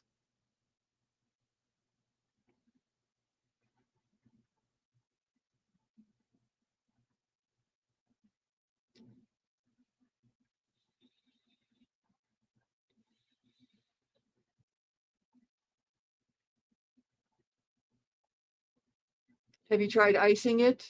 Well, it's been going on long enough. Heat on it.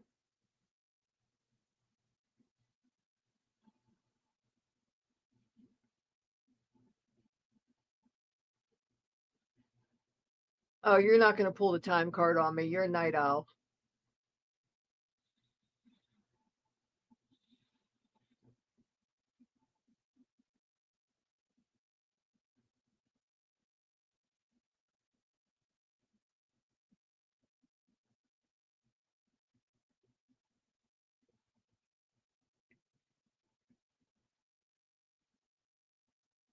My since I don't have like a regular schedule, my concept of time is really bad.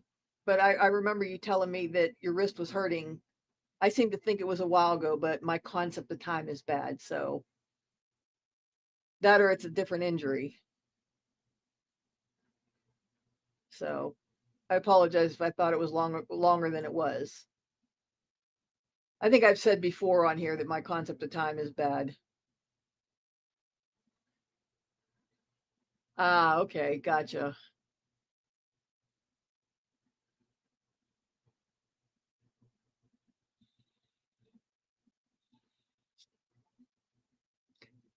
See, this applies to you and your cane. Same concept, but different. Um, I use a cane if I'm doing a little bit of walking and don't have something else to hold on to. Like when I'm shopping, I use a cart, obviously. But if I just have to do a little bit of walking, I'll use my cane. If I'm going to be doing a lot of walking, like when I go up to the VA for appointments and stuff, I use my walker.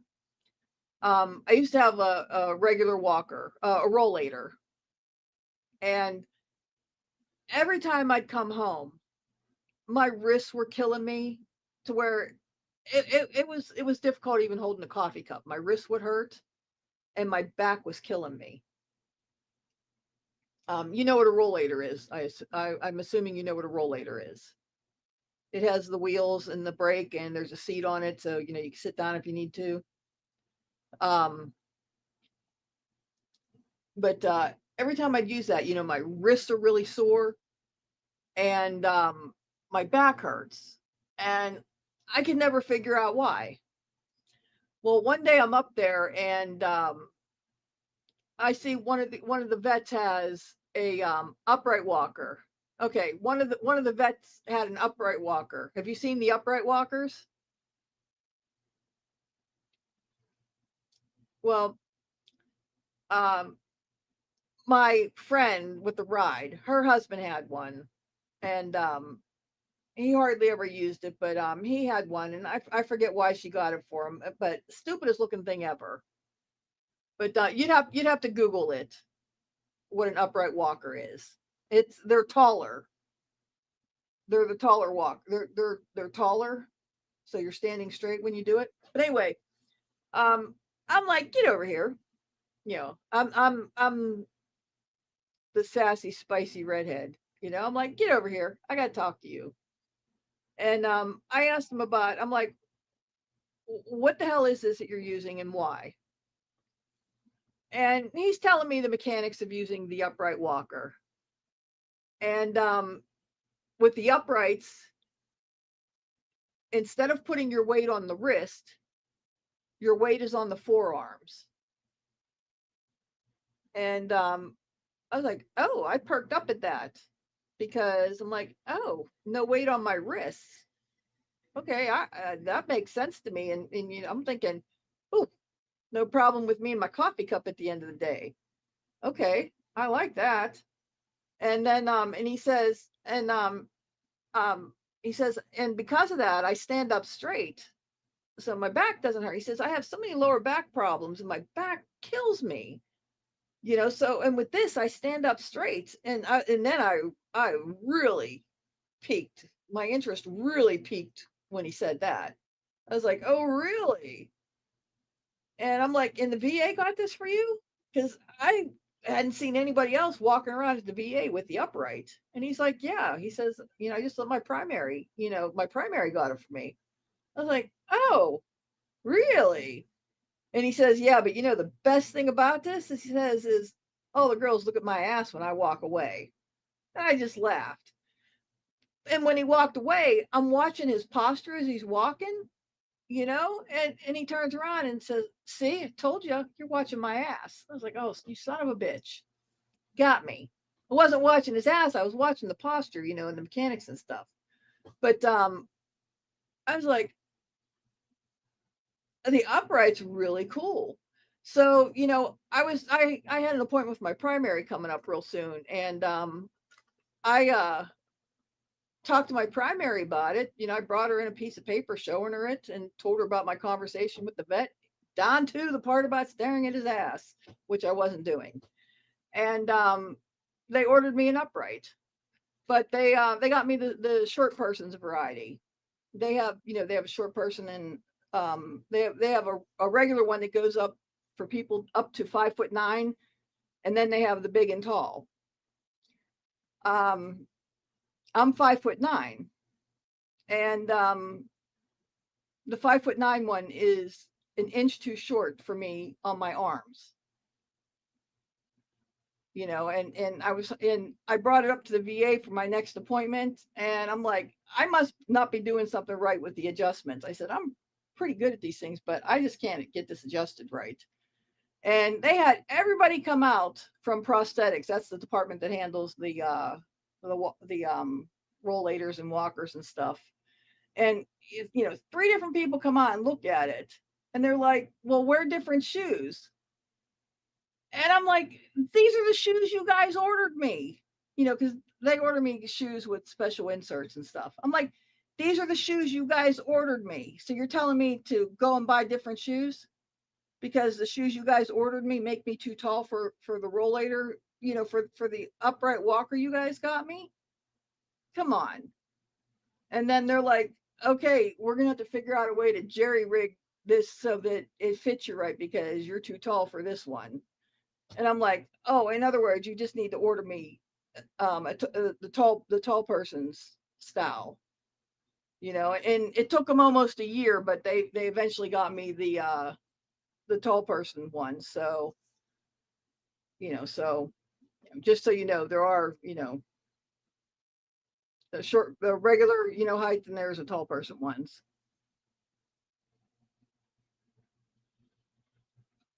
But, well, yeah, I was saying, with the rollator, you know, I got I went to the upright one because of it. It's the forearm support, so that I don't have problems with my wrists. And you with your canes, you know, they have different types of canes where you put all your weight on your forearm versus putting all the weight on your wrists. So I was just giving you another example, of adaptive equipment. So you might want to talk to your doctors about a different type of cane, one where you use your forearms versus your wrist. So I don't know if the walkers without the wheels, I don't know if they make those the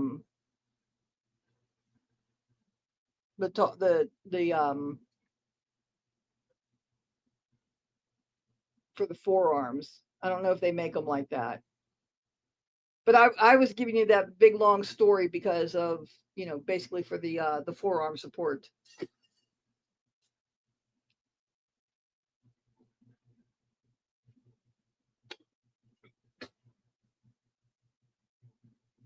So yeah, roundabout way of getting to the forearm support thing.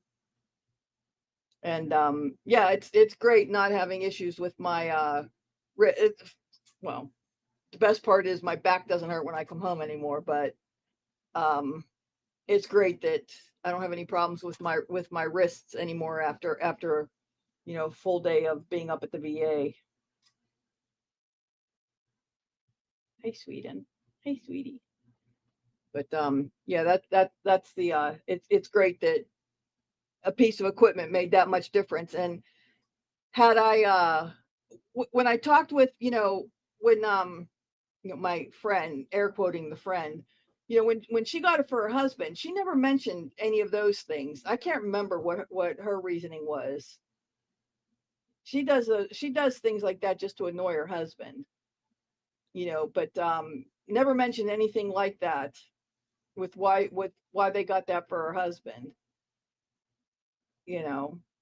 But and you don't see too many of them up there at the VA. So, I'm glad I saw it that day and pulled that guy aside. Now, everybody under the sun, when I see them on a rollator, oh, I pulled them aside and I talk about the benefits of getting an upright. I'm like, if you can get an upright, if they're not veterans and up at the VA, all of them, and people actually stop me now, and like, where'd you get that? How's it work? You know, so I mean, they really are fantastic.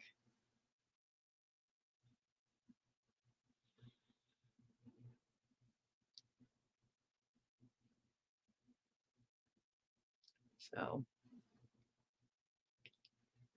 oh my. Well, this next lawsuit, it's got like 5 pages of just the defendants. I think I'll save that and read it for another night. Some of these lawsuits, they're too good to not read because they're just that cray cray.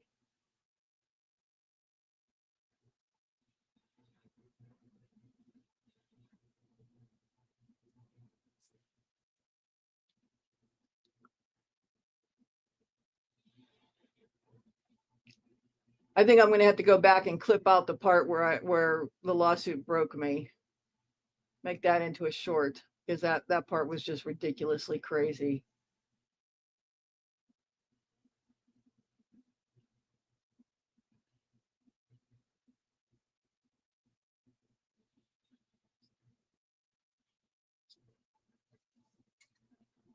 I'll go back and see how it sounded. Yeah, that broke me. The lawsuit read that broke me.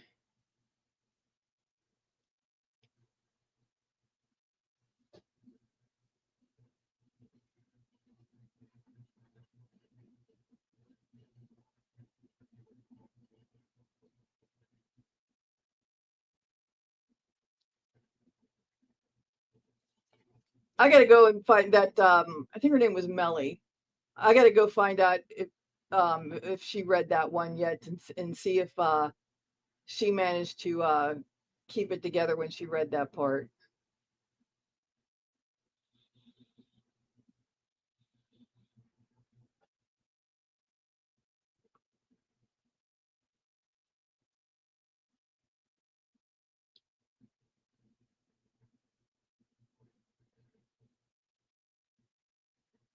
So I'm pretty sure that we're coming back. Terry and I, we briefly talked about it yesterday. I think we're coming back Sunday. And I do think on I do think that we were going to talk about the Duggars then. Terry wanted to read up a little bit on what's going on with it. She wasn't real familiar with it. You know, she knew a little bit about the periphery of the case. So she wanted to read up a little bit more on it. So I think we were going to do that on Sunday. Will you lay down? So I'm pretty sure that was what we had settled on. I'll double check with her.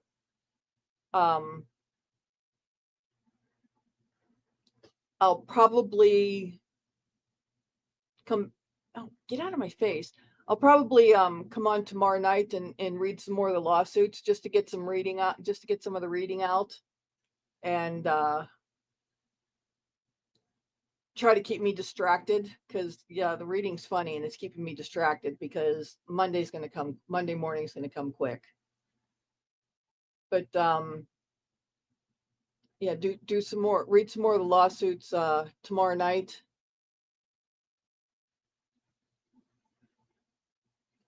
And it's also a way to let some people, let some more of our former regulars know that we're back, because there's quite a few we haven't seen. Have you seen White Russian around at all anywhere?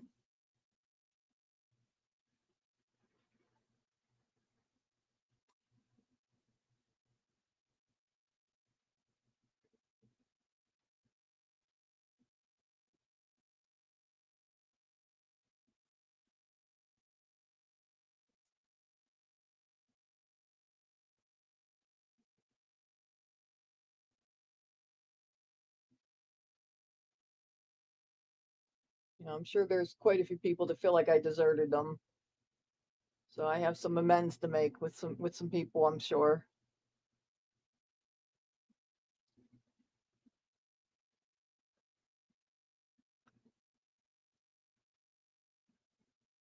Okay.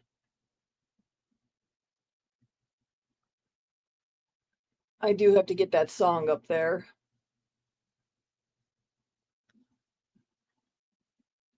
I just got to put some video with it. You get out of my face.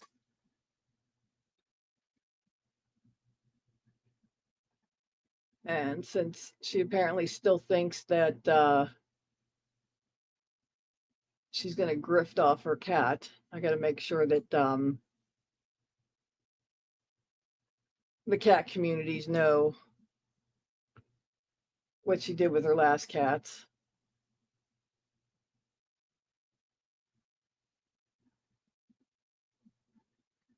The cat lovers here got to make sure that we drown out what she's doing with hers. Sorry to make it sound that way, but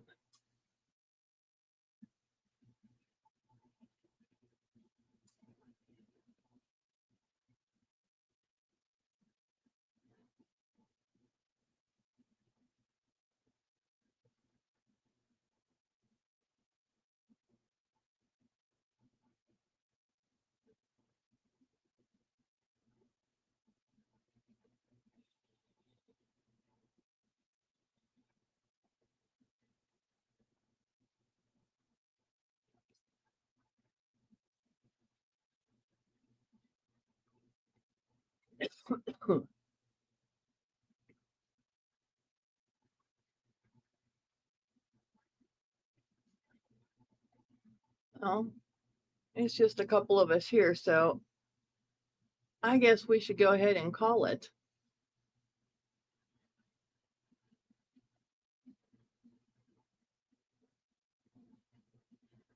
So, yeah, if you can, Teresa, go ahead back and listen to the beginning, just so that you could hear the his autobiography part. That it'll do a better job of explaining why he peppered the courts with the baseless and ridiculous, ludicrous lawsuits that he wrote. And just keep in mind that he wrote over 2,000 of these. And we're only going to hear the ones that had the better known names in them.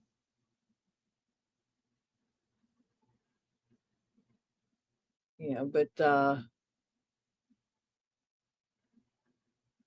you know, his autobiography explains what got him to what put him in jail, and explains why he started doing this. It is interesting, you know, and I, because of what he did to his girlfriend, I hated buying the book, but it is an extremely interesting read. And you know, I would have much rather had the paper book in my hand, you know, but I didn't want to pay for that and give him that much money, so I did the Kindle. And Libby didn't have it. Did you ever end up getting Libby? Did you get that squared away and get a library card? Libby didn't have it. I tried to do a search just by author, and they didn't even know his name.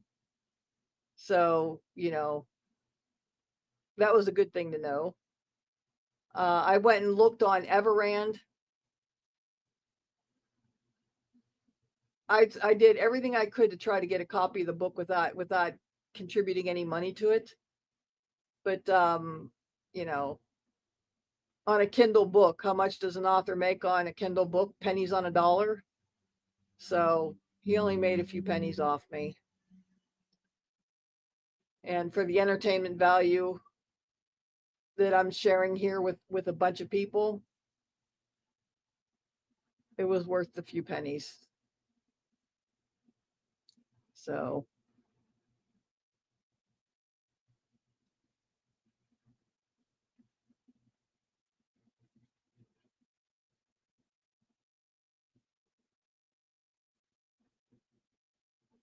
I forget why I was encouraging you to get that library card. It was for a reason. It'll come to me after we're done for the night.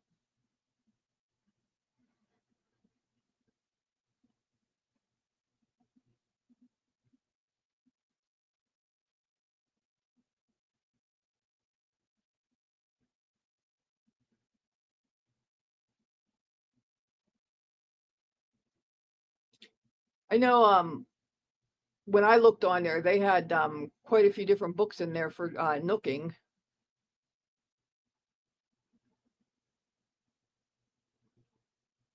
With nooking patterns and stuff.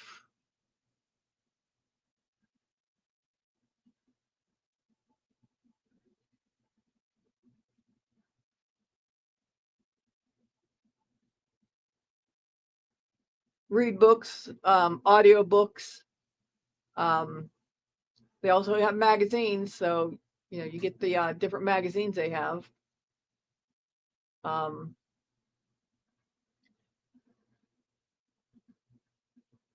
oh yeah, I just renewed in yeah, I think it was yesterday or was it today? I just had to renew the one magazine that I'm following a subscription on.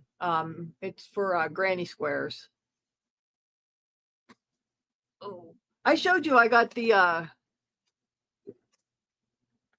I think I showed you that I got hold on, opening my camera up. I think I showed you that I got this, right?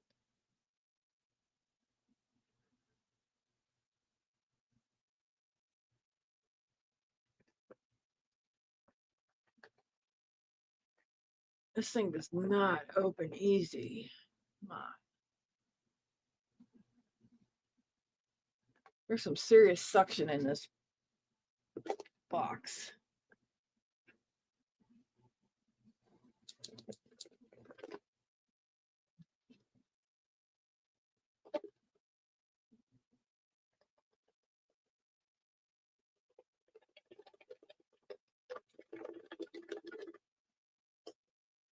There's some serious suction on this box.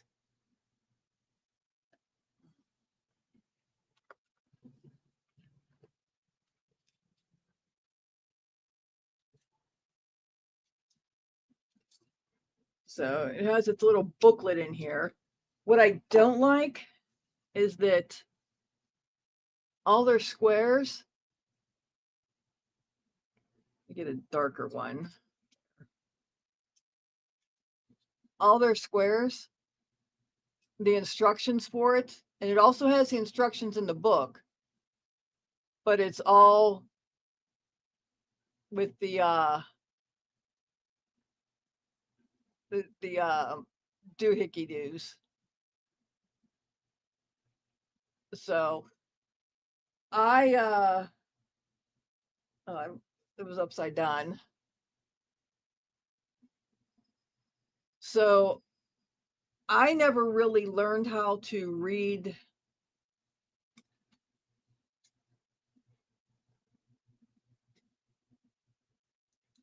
no, it's not graphing. It's I'm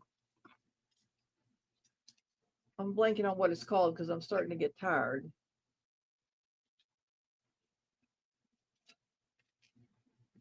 It's yeah, it's a chart, but the stitch things.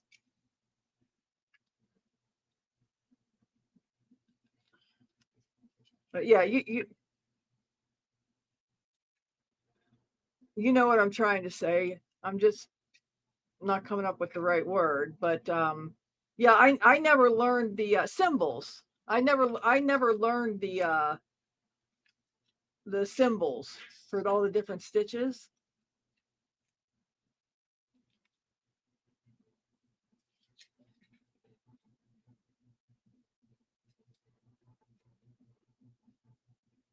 So,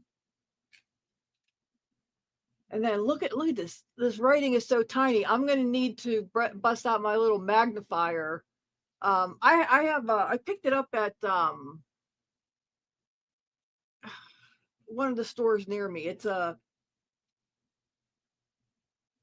you set it on a table. It's a magnifier with little LED lights around it. It's for reading it. I think it's like 5x7. It's for reading books and stuff. I bought it forever ago.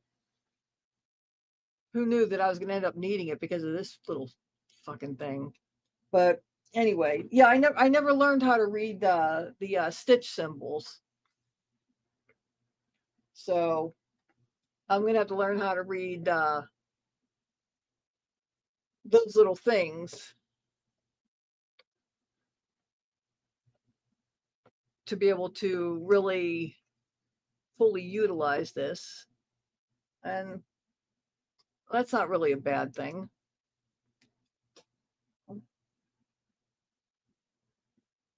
That could be the a nice new little project, I guess. Make myself learn how to do something new, because why not? Because I have seen patterns out there where they have the symbols, but they also have the written instructions other ways. I'm like, well, what do I want to read this scribbly lines for? Shorthand's out.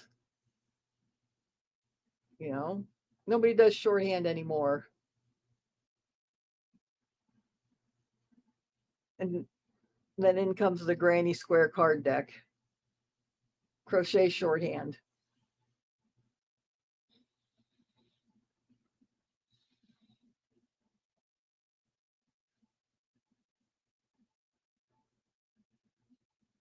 I don't know. Do you read symbol? Do you read the symbols? Are you any good at reading the symbols?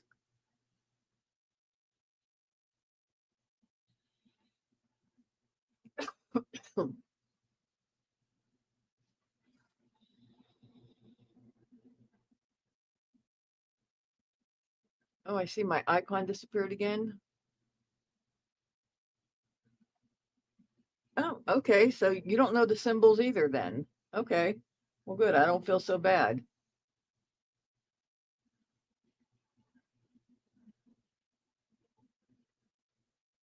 I used to suck at reading patterns, you know, but I eventually got to where I could read patterns.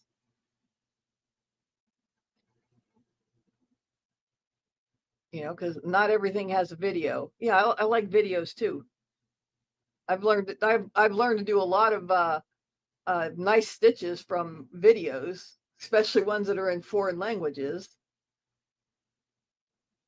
You know, videos are great, but there's some other patterns that I really liked. I couldn't find a video, so I had to learn how to read patterns. You know, so now I can read patterns. So I guess with some of these granny squares, if I can't find a video or a written pattern online, I'm going to have to learn how to do the stitches. And if I know me, I'll probably be stubborn and, well, I'll translate this and I'll write out the pattern, because I'm not going to sit here and just and look at the look at this, and as I go, I'll write out the pattern. I'll teach them, because I'll be stubborn, because I could be that way. And then I'll get tired of writing out the pattern first when it's already written down. And then I'll eventually just, you know, give up and learn how to read the charts.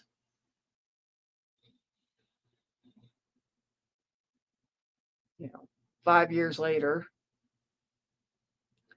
I forget how long it took me how to learn how to read patterns. Didn't take me 5 years, but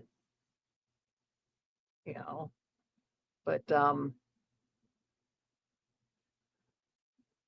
I don't know.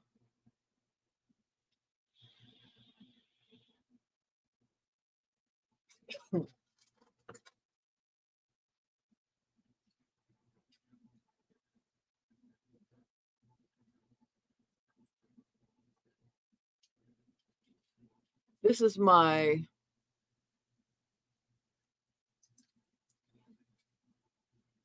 little stitch that I'm doing on it. Stop it. No, you don't get to eat the yarn. You know what? I could probably better show it to you on a different here.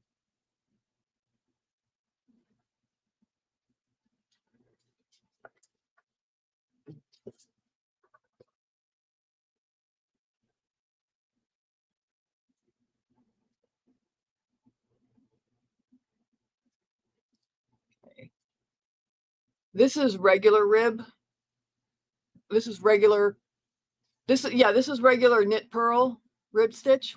This is regular 1x1 knit purl. And then this right down here is fisherman's stitch, the fisherman's rib. And it's the same thing. It's 1x1, but it's the fisherman's stitch. And it just took me forever to try to get it, because I haven't been able to focus. And it's not hard. It's just I couldn't focus, and it was taking me forever to get it. And you can see the difference. Get that out of there. You can see the difference in how it looks. I mean, well, it looks the same, but it makes the stitch so much different, and how it stretches and everything. But you know, I made a small swatch with both the stitches together. Oh, wait a second. You know what? It's the center right here is regular rib, and then above and below it is the fisherman's rib.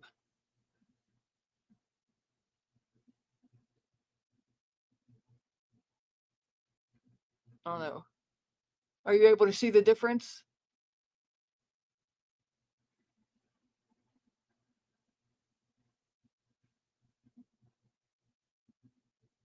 And it's reversible. But doing the fisherman's rib, if I did it wider, it would make a really, really beautiful scarf. But this is the first one that I did. I pulled it out a bunch of times, but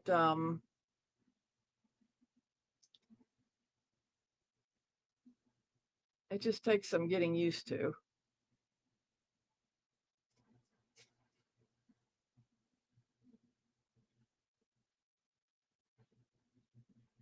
But it is nice, and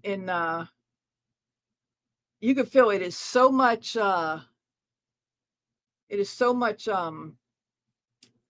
thicker than just a regular rib stitch.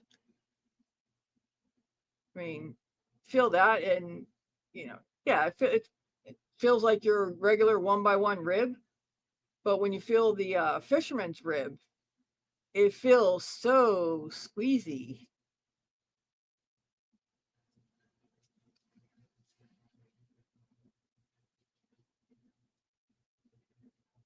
Yeah, it really feels different.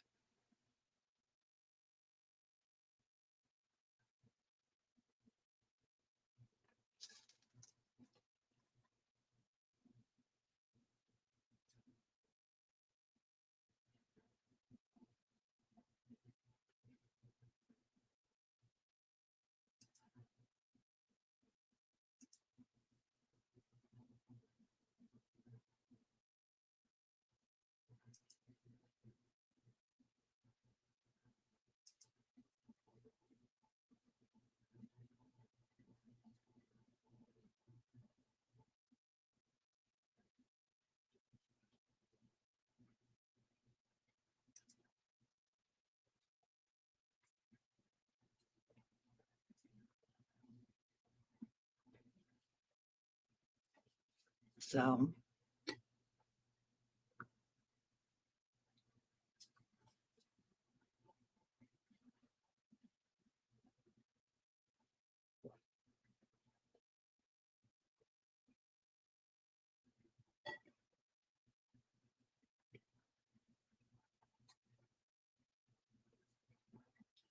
anyway, I think I'm going to call it a night.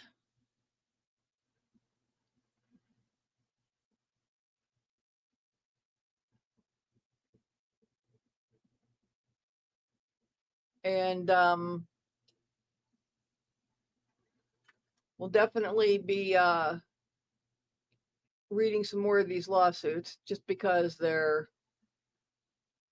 outrageous.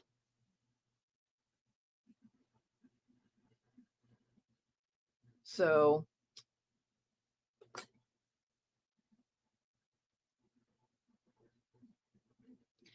Kennedy, thank you for being here. As always, Teresa, thank you for being here. Shelly, if you're still listening, thank you for being here.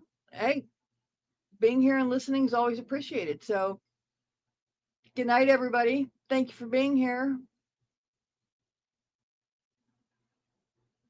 Uh-oh. You can tell me what move it is next time we're here.